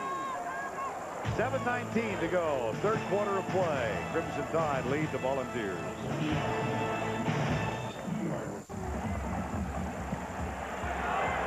$7:19 to go, 3rd quarter. And Smokey hoping the Volunteers can come from behind. On 1st down and 10, Clausen hands it off to Stevens. He breaks into the secondary again. He's really quick at the line of scrimmage. And moves it out to the 46-yard line. That's a gain of 8. Now let's take a look at the SEC moment presented by Sonic. The 1951 game. 50 years ago today between Alabama and Tennessee. Legion Field, Birmingham. This was the first ever televised SEC game. It was televised by WAPI television in Birmingham. The play-by-play man, Maury Farrell. Bobby Marlowe of Alabama had a 1-yard touchdown run. Tennessee won the contest 27-13. 2nd down. Stevens. 1st down, Tennessee across the 50 to the 47. Well, one of us in this booth remembers 1951. 50 years ago today. I don't remember watching that telecast, but what else was happening? Well, the best actor was Humphrey Bogart, best picture American in Paris. Go down to the bottom. How about a new car? 1800. Gas was 20 cents a gallon. The average income, though, was $3,500. 1st down and 10. Tennessee answering that, taking it up a notch physically. 3rd carry in a row for Travis Stevens. Gets by Wayne Bacon. Bacon rides him down, but out of bounds. That's a gain of 7. Let's go once again back to the pride of Shreveport. Here's Tim Brando. Thanks, Vern. Well, Jeff Sagarin had them ranked 15th in the country. They had won 12 in a row, but Toledo's Tavares Bolden has picked off Quentin Manley of Ball State. Puts the game away. That's right, and the fans went wild at David Letterman Stadium. It'll cost quite a bit. $10,000. I'm sure that alum can take care of that. Back to Vern. Yeah, he'll love you mentioning that. 2nd down. 6:10 to go, 3rd quarter. Backs in the eye. Again, they give it to Stevens. And Salim Rashid has to fight off a block to come out and turn him inside. Tennessee running well now. Another gain of 8 yards. You know, the one thing you see about Travis Stevens, Vern, is when Tennessee needs a play, that's who they're going to. I mean, again, this is his 1st year as the feature back. Now 18 carries for 132 yards and a touchdown. And look at the average per carry. That's outstanding against a very good front 7 in Alabama. Kelly Washington, top of your screen. They've not thrown to him yet in the ball game. Gerald Dixon backs off. They'll keep it on the ground to Stevens, who is hit behind the line by Kenny King. And that slows him up. He does get to the 31-yard line. Now the rushing leaders in a single season And look at the projected figure for Travis Stevens. Averaging, as we said, 147 yards per game through the first 4 for Tennessee, and approaching that number today. He's also on pace to break Reggie Cobb's all-purpose yards record, set in 1987 of 1,721 yards. Best way to slow him down now is rip his shoe off, make him go to the sideline. Troy Fleming is the setback. Clausen, blitz, Rasheed coming. They go left side for Jason Witten. Makes the catch at the 30-yard line. It'll be 3rd down. This is a little combination that a lot of teams use. The outside receiver runs a post route, and the inside receiver, Witten, runs a little flat route. You read it. That's a heck of a catch by a big man. Tight end, Jason Witten, 6'5". Shows some soft hands on that one. 13 catches by the 2 tight ends, Finlayson and Witten, for the year. 3rd and 8. Leonard Scott goes wide right. Graham also in the slot, and Washington wide left. Now they throw it to Kelly Washington. Diving try at the 25. One of the few bad throws that Casey Clausen has made. I think he thought that he was going to get pressure quicker. Watch this now. He takes the shotgun snap. It gets into his stomach, and he just rushes the throw. Doesn't get his feet in the right position. He's been very accurate today, but he didn't give his receiver a chance to make the catch and run on that one. Comes up short of the 1st down. It'll be 4th and 2, and Alex Walls, a junior from Bristol, Virginia, on. Seth Reagan will hold it. Dan Stacy snaps it. This from 42 yards out for the tie. No. Wide left.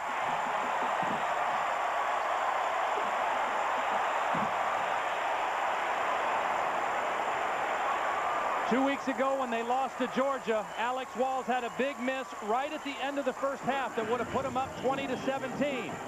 How big is this kick going to be when this one's all said and done? Could have tied the game at 17.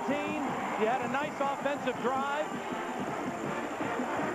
And now you still trail by 3. Ball goes over. 1st and 10 Alabama. They're up 17-14. Out of the spread, Tyler Watts.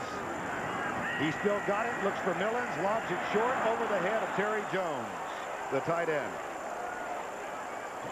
Well, the pictures from 3,000 feet above Bryant-Denny Stadium, brought to you by the Saturn Light Ship. This 165-foot dirigible is the newest airship in the world. By the way, some of you might be wondering about our ability to bring you pictures from the blimp. The FAA has loosened restrictions on blimps over stadiums as long as they stay 3,000 feet above the facility. And we welcome the pictures from up on top back in Saturn with us. Here's Watts. Goes deep left side. Gray Fulgham, number 3, who has only 1 catch this season, and that one overthrown in the middle of double coverage. Now Watts for the day, 8 of 16 for 157. Clausen at the break had 11 of 12. Modest yardage figures. Yeah. Matter of fact, Watts has 1/3 of that on 1 catch. Yeah. 2 touchdowns. Again, I think both quarterbacks have made plays, and it's still going to come down to that as we get into the 4th quarter. 3rd and 10, 3-man front for Tennessee. They drop 8. There's Jason McCadley. He's another of those Tennessee natives. He grew up in Oak Ridge, Tennessee, only 10 minutes from the campus. He told us the other day, he said they forced him to learn Rocky Top when he was in elementary school. I hate Rocky Top. McCadley, who has yet to earn a victory. That's Kenneth Pope, the receiver coach, who's on crutches. Fell and pulled a tendon earlier in the week. Here's the snap back to Lane Bearden. No rush this time. Eric Parker, good punt. At the 21. Rasheed chases him. Oh, nice open field play. Chris James, number 32. That was terrific. And Shatu Ray also down there. Good coverage by Alabama. Rasheed forces him outside. They maintain their position, and Shantu Ray, who's probably the best special teams player on the Alabama team, there to wrap up Parker. And Chris James came over and got in the picture. 32, 33, whatever. 33, yeah, you know, we're within one. Tennessee is within 3. Bobby Graham in motion. Blitz, right side, little quick screen. Washington all the way out near midfield. He's such a big target. And see, that's the thing. He can take a short pass, and he's so physical at 6'4", 225 pounds that he can just whip a smaller corner. Now, too much cushion out there by Gerald Dixon. I mean, he's nowhere to be seen around Kelly Washington. And Kelly Washington shows he can break tackles. And again, if his foot's okay, I throw it to him as many times as he can stay in the game for right now. Well, he comes near side against Herschel Bolden, who backs off, and then Naughton McKay Losher, number 90, came across the neutral zone. I think Casey Clausen thought that he was going to get an offsides penalty here, and they snapped it quick. Now, whether or not there was movement across the zone, we'll find out. Offsides on the defense. 5-yard penalty. Still first down. There's the movement right there by David Daniel. And Casey Clausen gets a gift 5 yards. First down and 5 at the 46. David Daniel wearing number 57. Casey Clausen, 14 of 17 now, 134 yards.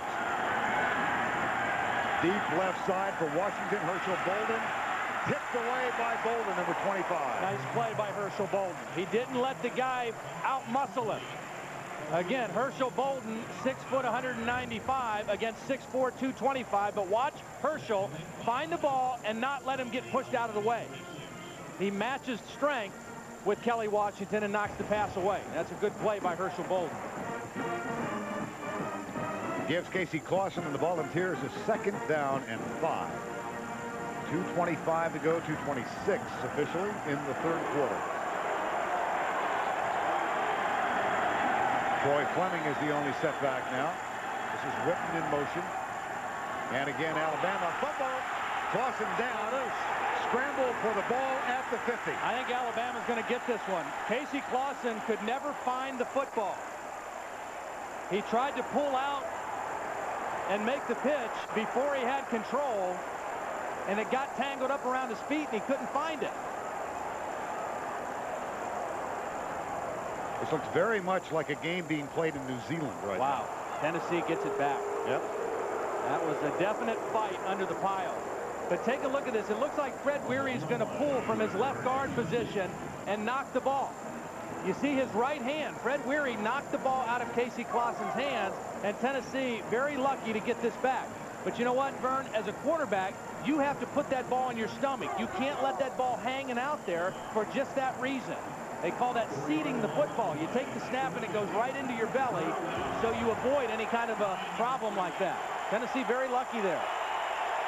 3rd and 9 at the 50, and Clausen will go from the spread. A lot of room for Kelly Washington out wide to the bottom of the screen. Man coverage way off. Bolden is 15 yards back. Clausen across the middle, caught by Stallworth, avoids a tackle and is hit from behind, but it's a first down at the 21-yard line after the 29-yard gain. Boy, just too much room given up by the Alabama secondary on this one. Washington was open. Here's Stallworth working against zone coverage. He finds the hole. Shantu Ray goes for the interception of the knockdown, and Dante Stallworth turns it into a bigger play. Good protection.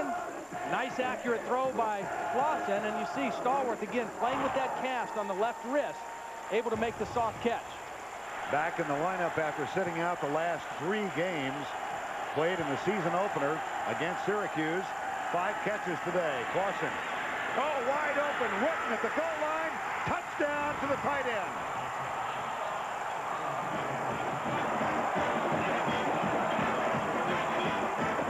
This is a great job by Casey Clausen using his eyes.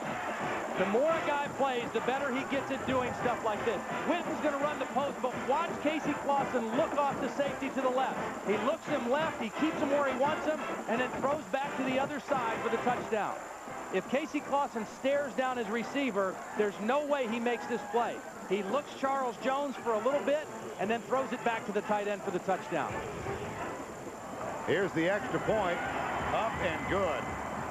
He is a big target. Jason Witten, 6'5", 265 yards. And the sophomore from Elizabethton, Tennessee, has his first touchdown catch of the year.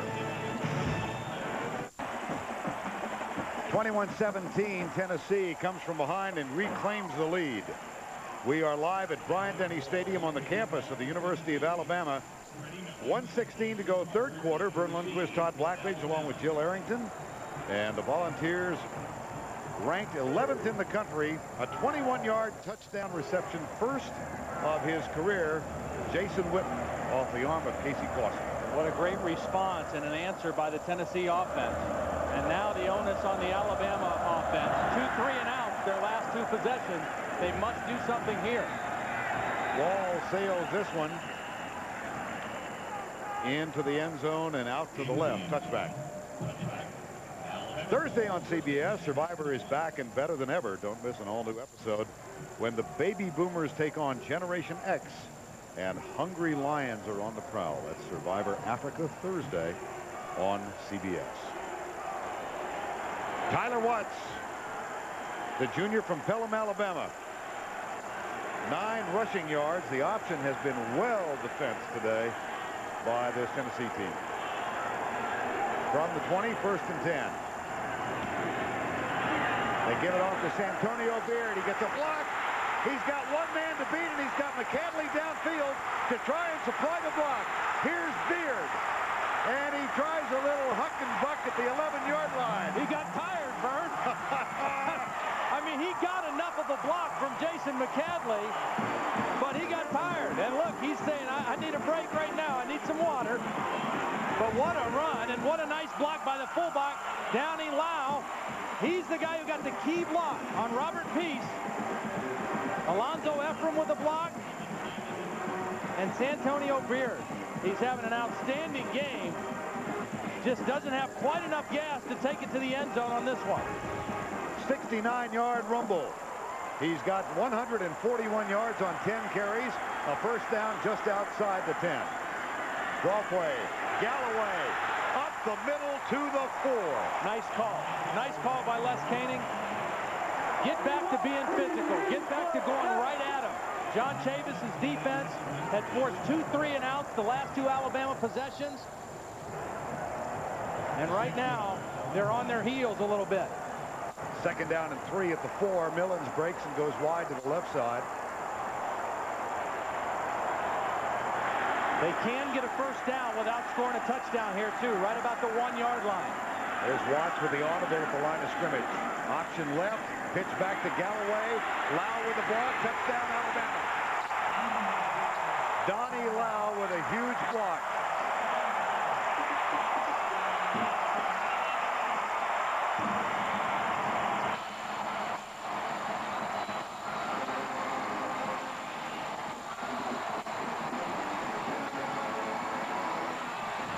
If you want to run this, you've got to have a block by your fullback, and he gets another good one. Donnie Lau, the decision to pitch is good.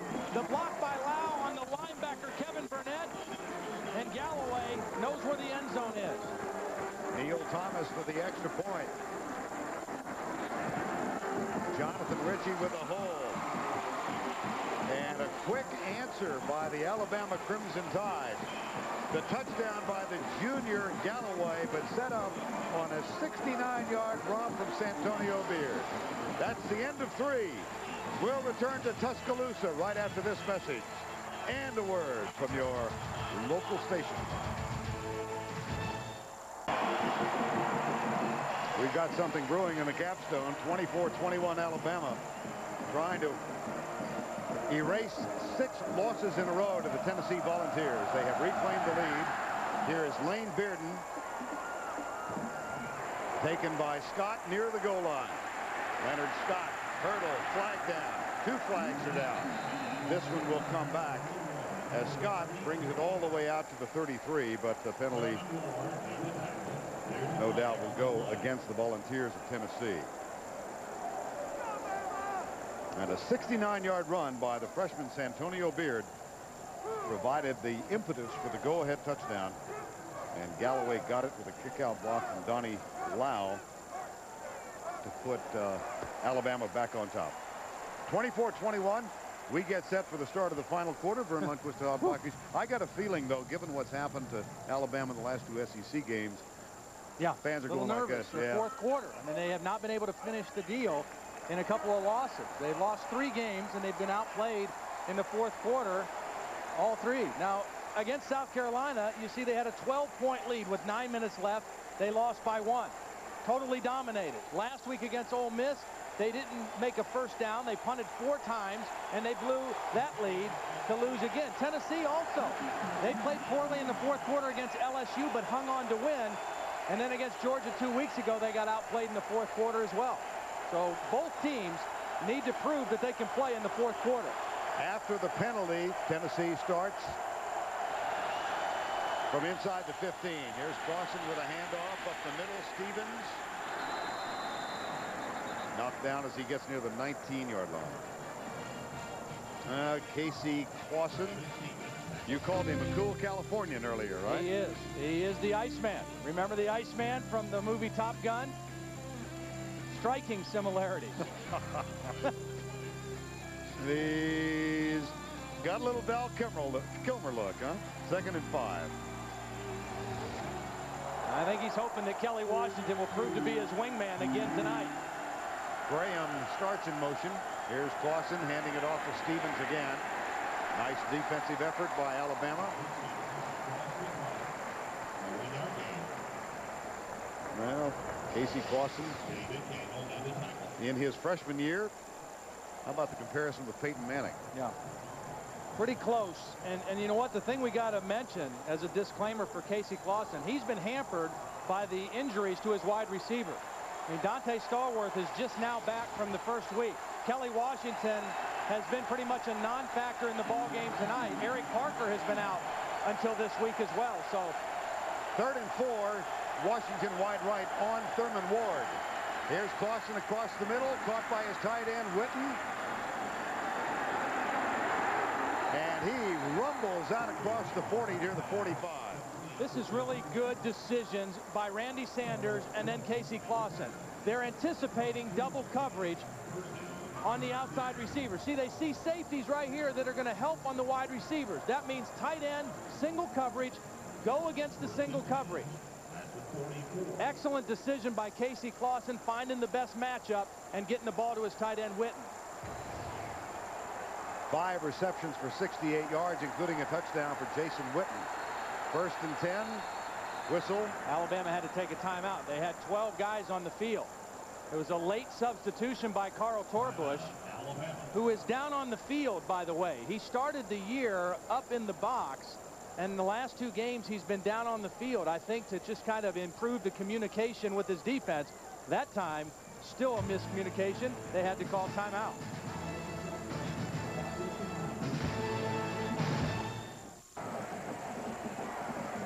$13 minutes, 9 seconds to go in this one. Alabama leads by 3. 1st down and 10, Tennessee. You know, Alabama defensively, they need a play from one of their leaders. Jarrett Johnson in the middle, number 96. Playing with some injuries, but he's got to step up now for Alabama. Here's Clausen, flushed out of the pocket, going right. Hit and dropped. Naughton McKay-Lozier was the first man there. Salim Rashid also helped. This is good defense, good pressure by Lozier. He's right here. He's going to force the issue, beating the fullback Fleming. And then watch how quickly Rashid reacts. I mean, when he makes a read and he gets to the ball, he gets there in a hurry. And usually in a bad mood. 2nd down and 9, 24-21. Difference in the game is a field goal right now.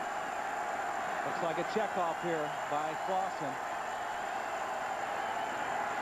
Clausen Sets up across the middle for his tight end, Witten. And he struggles for another Tennessee first down. Tackle is made at the 43.5-yard line. Well, we're talking about field goals. Listen, or take a look at this. Between quarters, this man's name is Charles Griffin. This is a 50-yard field goal.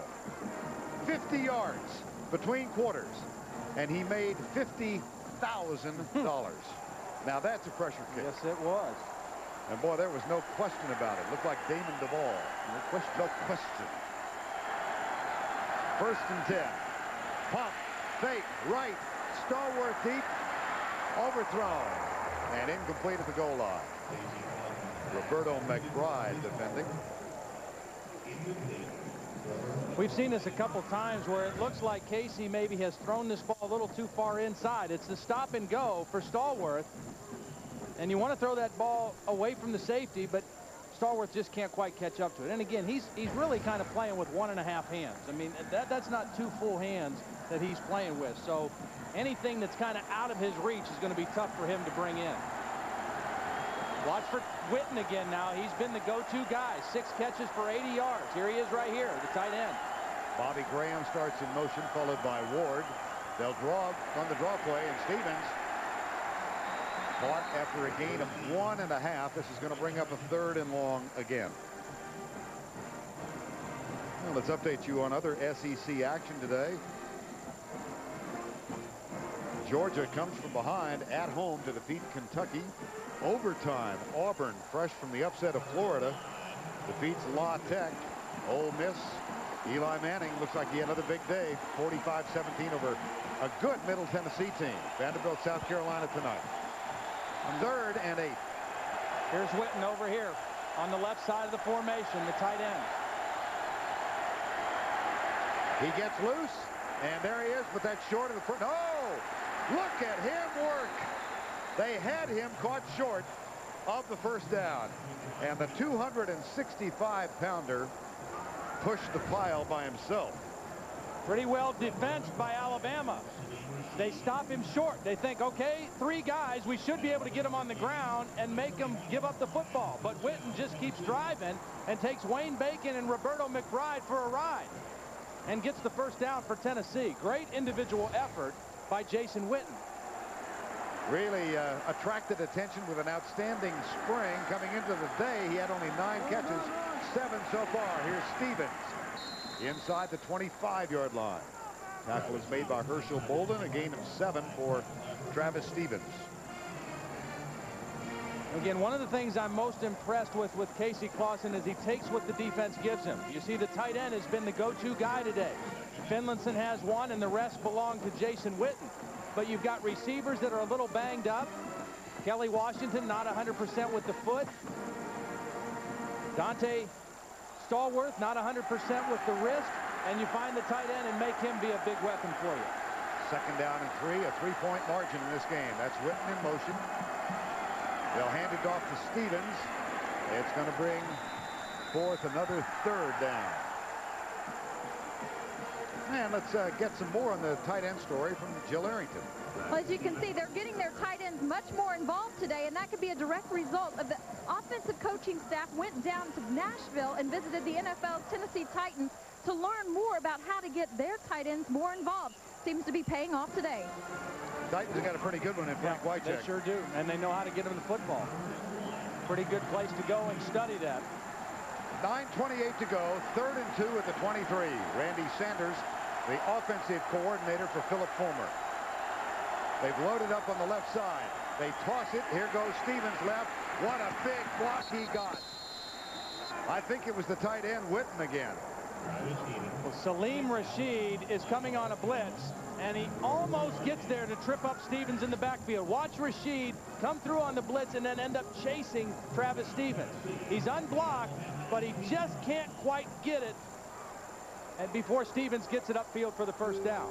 A nice play call by Randy Sanders, going with the toss sweep, anticipating the inside blitz. 9:13 to go, 1st and 10, Tennessee. They trail by 3. Play fake, Clausen avoids a tackle of Moorhead, and then he is down at the 14-yard line. Brooks Daniels, number 18 for Alabama, got there. You know, I don't think Casey Clausen ever intended to throw that. He looked like he was going to run all the way. Got to put his shoe back on. Better get it on quick, or he's going to have to come out for a play. It's not on. 2nd and 6. Sanders calling the play.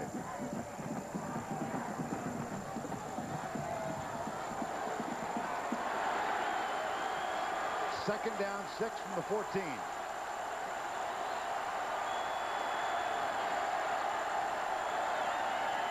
Stevens knocked backwards. Gained 1. Darius Gilbert, number 99. He's in there to give Salim Rashid a little break. And he does what you hope a backup would do in that situation, not have a drop-off in productivity. Darius Gilbert, a veteran guy, a senior, made a big play there. Very important play. Yeah, this may be the biggest third down play in the ball game right now. 3rd and 5 from inside the 15-yard line. Parker and Graham go left. Stallworth wide right. Washington and Stallworth both on the same side, down at the bottom here. Low snap. Clausen has it. Drills it. Kelly Washington, 1st and goal, Tennessee. Strength, Vern. Strength. I mean, this is a 225-pound receiver, and he just was able to kind of throw off the coverage of Wayne Bacon. Watch Bacon. He's got his hands on it, but watch Washington just throw him off with his right arm and free up for the reception. That's just a physical wide receiver. He's not 100%, but that was a huge contribution for the Tennessee team. All 3 catches have come here in the second half. Stallworth goes wide left now on 1st and goal with 7:17 to go in the ball game. Stevens, contact made behind the line. He spins and is down at the 3-yard line. The other thing that's going on right now, and this is what Tennessee is outstanding at, is they are eating up time here in the 4th quarter. It's a time-consuming drive. They're mixing the run and the pass. They're not throwing in completion, so the clock keeps running. We're down around 6 minutes and 50 seconds. You take a look at what Tennessee has done to all their opponents in the 4th quarter. This is when they really take charge of football games. And Dennis Franchione does not want to see that happen in this one. On 2nd, the toss right. Stevens gets a block at the goal line. He's tackled to 1. Nice play by Rashid. Tennessee tried to trick him with the quick count, and Travis is a little woozy. He doesn't look good. Watch this now.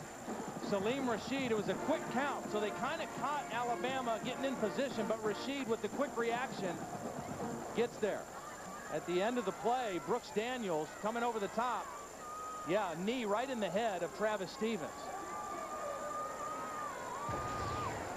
Travis Stevens remains down just off the field of play at the 1-yard line.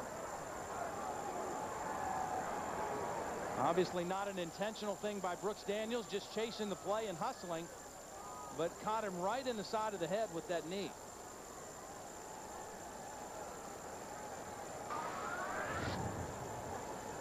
Well, he comes right and is tackled by Rashid, who makes his 11th tackle. Time has been called. We'll return after this. Travis Stevens on the Tennessee bench with the injury. Corey Larkins listed as a backup, suspended for 1 game. Cedric Houston, a freshman. Troy Fleming and Will Bartholomew are in the backfield. Houston, number 21. Fleming, number 27. Touchdown, Clausen, Tennessee. What a great play-action fake. Great call by Randy Sanders, and then patience by Casey Clausen. The key to this is making sure you sell the fake. Don't get out of there too quick, because if you do it right, they'll be totally fooled, and that's exactly what happened. Watch him sell the fake this way, and the whole Alabama defense reacts. Hide the ball, sell the fake, and then come out. Totally fooled the Alabama defense.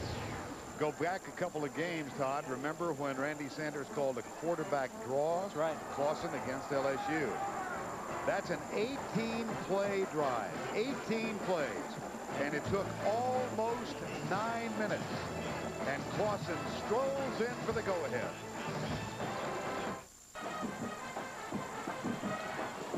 Volunteers with an 85-yard drive on 17 plays and consumed almost 9 minutes.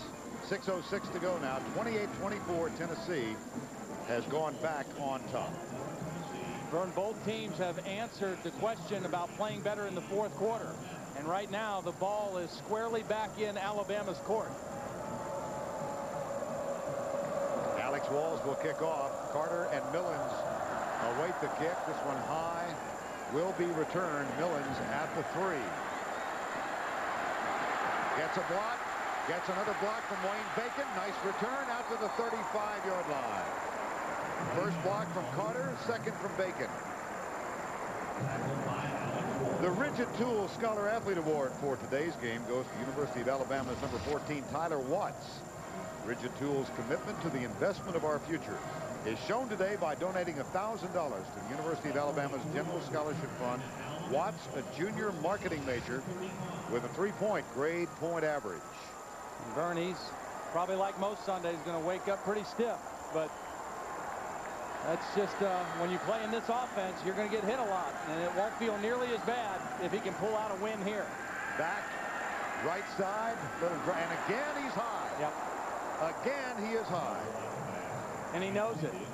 Tennessee has been well prepared for the play action pass off the option. Both of the deep receivers were covered. This is the number 3 receiver, the tight end Theo Sanders. He just can't get the ball down. Actually, it was Terry Jones Jr., the intended receiver. He knows he's going to get hit, but that's a throw he's got to make. Second down and 10, Alabama trailing by 4 with under 6 to go. 4 wide receiver set for the Crimson Tide. 3 to the left and 1 right. Almost intercepted.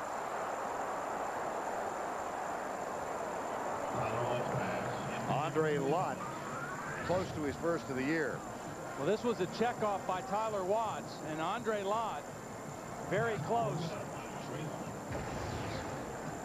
to making this ball game just about history. Pretty extraordinary. Here we are with 5:45 to go. No turnovers by either team thus far. Watts, very modest number throwing the ball. 3rd and 10. Watts has missed 6 of his last 7 passes. 4-man rush by Tennessee. He goes left and 1 hops it to Antonio Carter.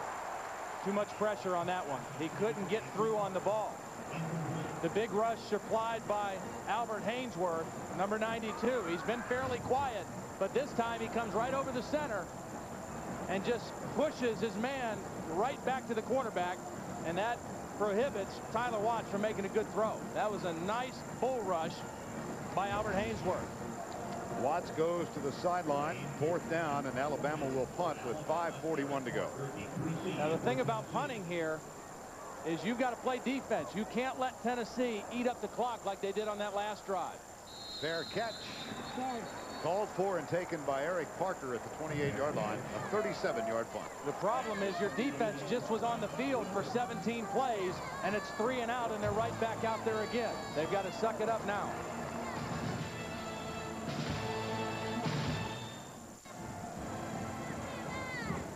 Now let's take a look at the CBS Sportsline stat of the game. Time of possession. Tennessee, this has been a factor in their success this year.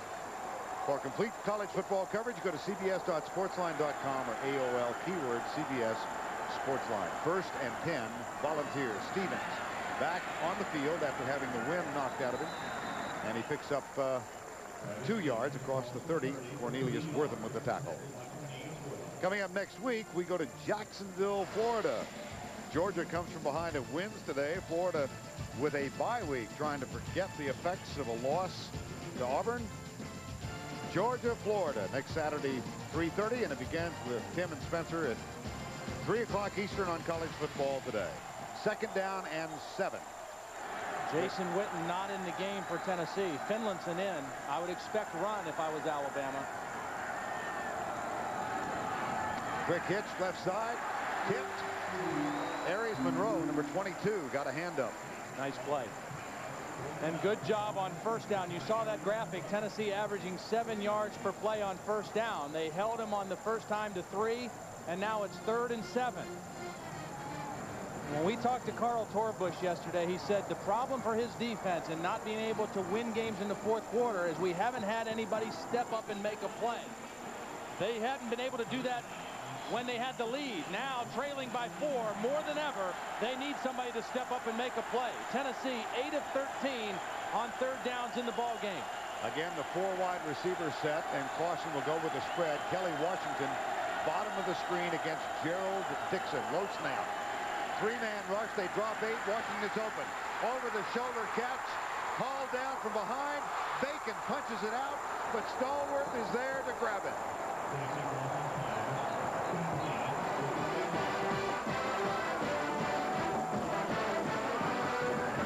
Casey Clausen saw what he wanted.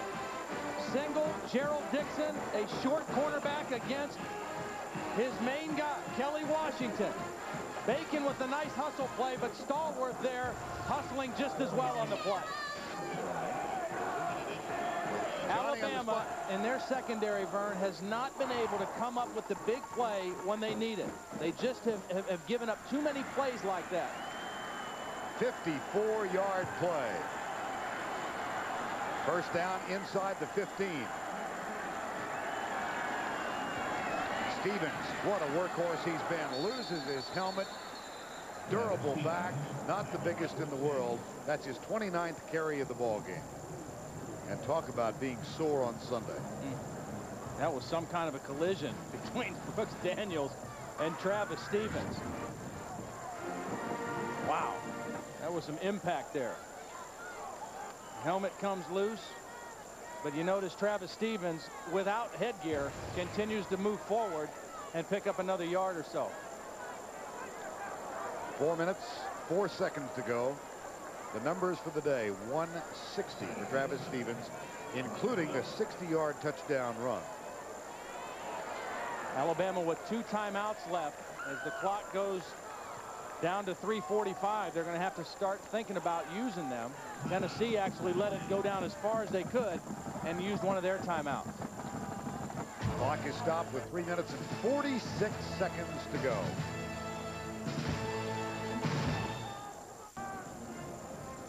And let's take a look now at the Exxon and Mobil scoring recap. It was Stallworth 21-yarder for the first touchdown. That made it 7-0. Alabama got a field goal 7-3. Then this wonderful run.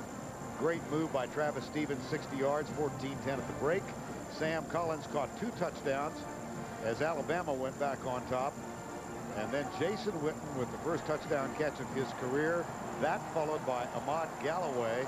That gave Alabama a momentary lead of 3, but Clausen on 3rd and goal from the 1-yard line with a quarterback keeper, and we stand at 28-24. And Vern, I think the reason that Tennessee called that timeout, people may be wondering, I don't think they wanted to run a play without Travis Stevens on the field. If they're going to give the football to anybody, they wanted it to be number 34, so they let him get his helmet fixed. From the 12, second down 7, Clausen left side, a little behind Dante Stallworth, and he was open. Vern, we talked about fourth quarter. We talked about Philip Fulmer's team dominating the time and the play in the fourth quarter. That was the 22nd play Tennessee has run in the fourth quarter. How many plays has Alabama run? 3 in the fourth quarter. And now they got it down in there in scoring territory again as well. On 3rd down, Stevens comes out. Washington back on the field. 3rd and 7 at the 12. Parker and Graham go wide left. Washington and Stallworth come to the near side. Nobody's on Washington right now. They better get somebody out over top of him. That's happened before. Here's the quarterback draw. Clausen up the middle, bounced down, but it's 1st and goal at the 2.5. I'll tell you what, I know Randy Sanders has taken some heat as the play caller at Tennessee. I think he's done a great job today. He has made the right call at the right time. The quarterback draw, you mentioned it, Vern. They called this against LSU and got a big touchdown out of it. Now they get a huge first down out of the same play. Here's Randy Sanders right there, sending in the signals. See a lot of offensive coordinators up in the press box. He likes being on the field. He likes looking at his quarterback's eyes, looking at the offensive player's eyes. And I think he's done an excellent job today calling plays for Casey Clausen. 1st and goal from the 3. Bartholomew, Fleming, and Stevens all 3 in. The toss, Fleming tries to provide a block, but Dixon is there to help with the tackle. So is Wayne Bacon. Second down. Now, Tennessee wants to get a score right now, but they don't. That play doesn't hurt them because the clock continues to run. And again, Carl Torbush and Dennis Franchione are going to have to think about calling a timeout. Maybe after this next play, they'll have to use one of their 2 remaining timeouts. And on the other side, Casey Clausen is telling his team, okay, now we're going to use as much time as we can. I'll take care of the play clock, but I'm going to let that play clock go down as far as I can before we snap the football. As they get to the line, there are 8 seconds left on the play clock. Second down and goal from the 3. Stevens. Third and goal from the 3. Kenny King, number 55, made the tackle. Reminder, regional coverage, the NFL on CBS tomorrow. 1 o'clock games from Tampa, Indianapolis, Cleveland, and Detroit. 4 o'clock games from San Diego and Arizona. And it begins with the NFL today, 12 noon Eastern time tomorrow on CBS. Under 2 to go. Third and goal. What Dennis Franchione's thinking right now is he's going to save his timeouts for his offense. If they get a stop here, even if Tennessee gets a field goal, Alabama is still only a touchdown behind. Toss, Fleming going left. Bartholomew with the block. Did not get in. Here's now the dumbbell timeout. Yep. Here's the timeout. So there's 1:30 left, and they still have 1 timeout in their pocket. A nice play by Alabama. It looked like Tennessee had them outflanked. Bacon able to stay on his feet and stay in position, but Rashid, as he does time after time, comes up and makes the key play. Dennis Franchione sends Thurman Ward in and says, call the timeout. 28-24. 1:28 to go in the game. 4th down and goal from the 1-yard line. Interesting decision now by the Tennessee Volunteers. Yeah, it really is. I mean, they're warming up Alex Walls, but the thinking also might be 4th and 1, go for it with your offense. Even if you don't make the touchdown, you make Alabama go 99 yards against the best defense in the SEC to beat you. They need a touchdown to win, and it looks like that's what Philip Fulmer's saying. He puts Casey Clausen and the offense back out there, and they're going to go for the touchdown. But even if they don't make it, Alabama has 99 to go to tie the game or to win the game. 4th and goal from the 1. The toss, Stevens comes right. Got it, touchdown.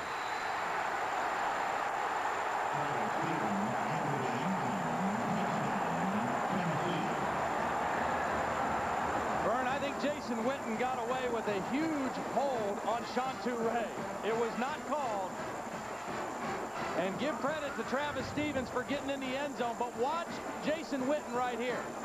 He's going to get a block on Shantu Ray, and he's got a hold of his arm and will not let go. And Ray not able to get to the end to make the play on Stevens. Will Bartholomew got a handful of jersey, too. Stevens, 162 yards on 33 carries. What a workhorse. Extra point up and good. Worth another look. You just cannot say enough about Travis Stevens. Yeah, maybe there was a hold. Maybe there were 2 holds on the play. But Travis Stevens was not going to be denied. And a gutsy call by Philip Fulmer and Randy Sanders, and it paid off for the Volunteers. Balls by 11.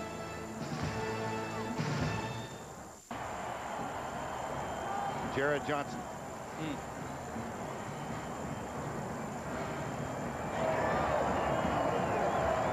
The early part of the last century actually goes from the 19th century into the 20th.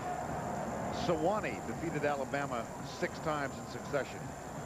The University of Tennessee has defeated Alabama the last 6 years in succession.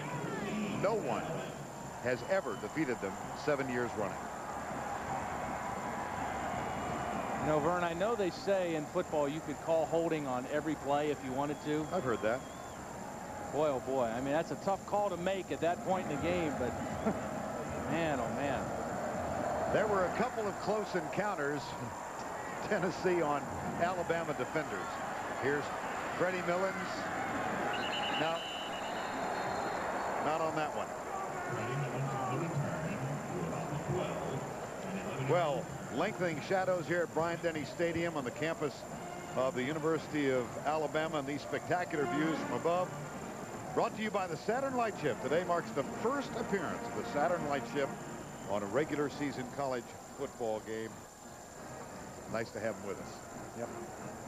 You know, the big question now that Alabama people have got to be wondering is, will we see a different finish to the season than we did last year?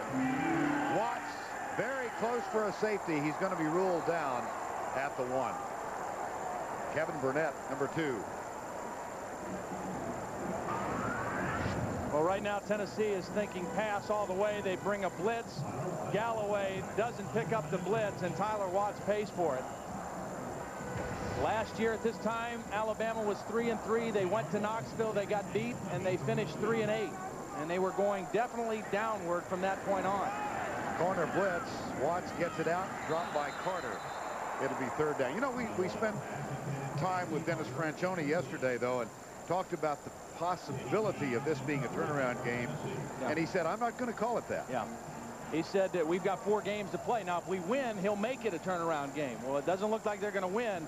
And he's going to keep them on that same page of playing the next play, playing the next game, and trying to finish strong. And for Tennessee, a huge win on the road that puts them right back in the thick of things in the SEC East. Watts flips it out, called by Santonio Beard, and he gets out of bounds, but he gets out of bounds 2 yards short of the yardage needed for a 1st down. Can't say enough about the key players for Tennessee today. Casey Clausen played an outstanding ball game. Travis Stevens, an outstanding ball game. His 2 best receivers a little bit banged up, so he found a new target in Jason Witten, the tight end. 4th and 12. And Watts will go for it. Santonio Beard. The ball will go over on downs, and the Volunteers looks like they're going to be lighting up the cigars after this one. That's a tradition that goes back to Bear Bryant in 1961 when the Bears team, the national champions, Paul Bear Bryant in 1961, when they defeated Tennessee in that game, handed out the cigars.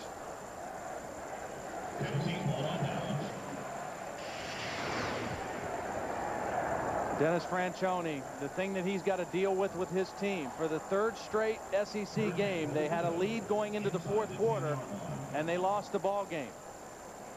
Alabama's last 4 offensive possessions, 3 3-and-outs, and 1 4-and-out.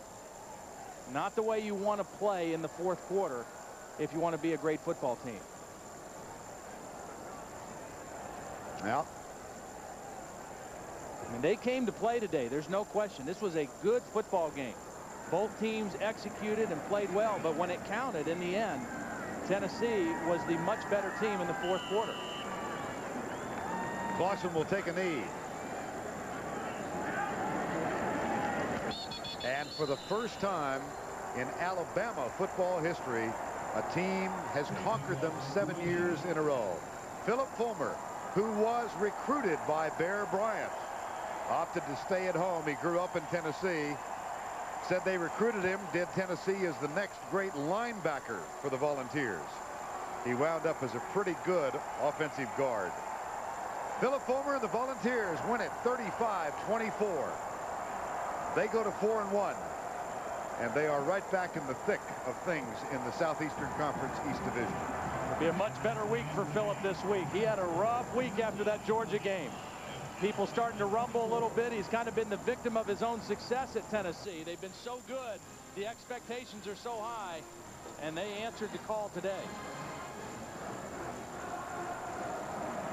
And Jill Arrington is with Philip Fulmer. Let's go down to the field. Well, Coach, congratulations. You keep that win streak against Alabama alive, 7 in a row now. How were you able to really turn it on there in the 4th quarter? Well, obviously, our offense got things going pretty good. Our tight end made some huge plays. Jason Witten just kind of been looking for that breakout game. Casey Clausen just played fabulous. Our little bag, our whole group of kids, we have fought and scratched and haven't been a really healthy football team all year. We got some guys back today and showed an awful lot of character and heart and toughness against a very determined Alabama football team. You've got to take your hats off to them.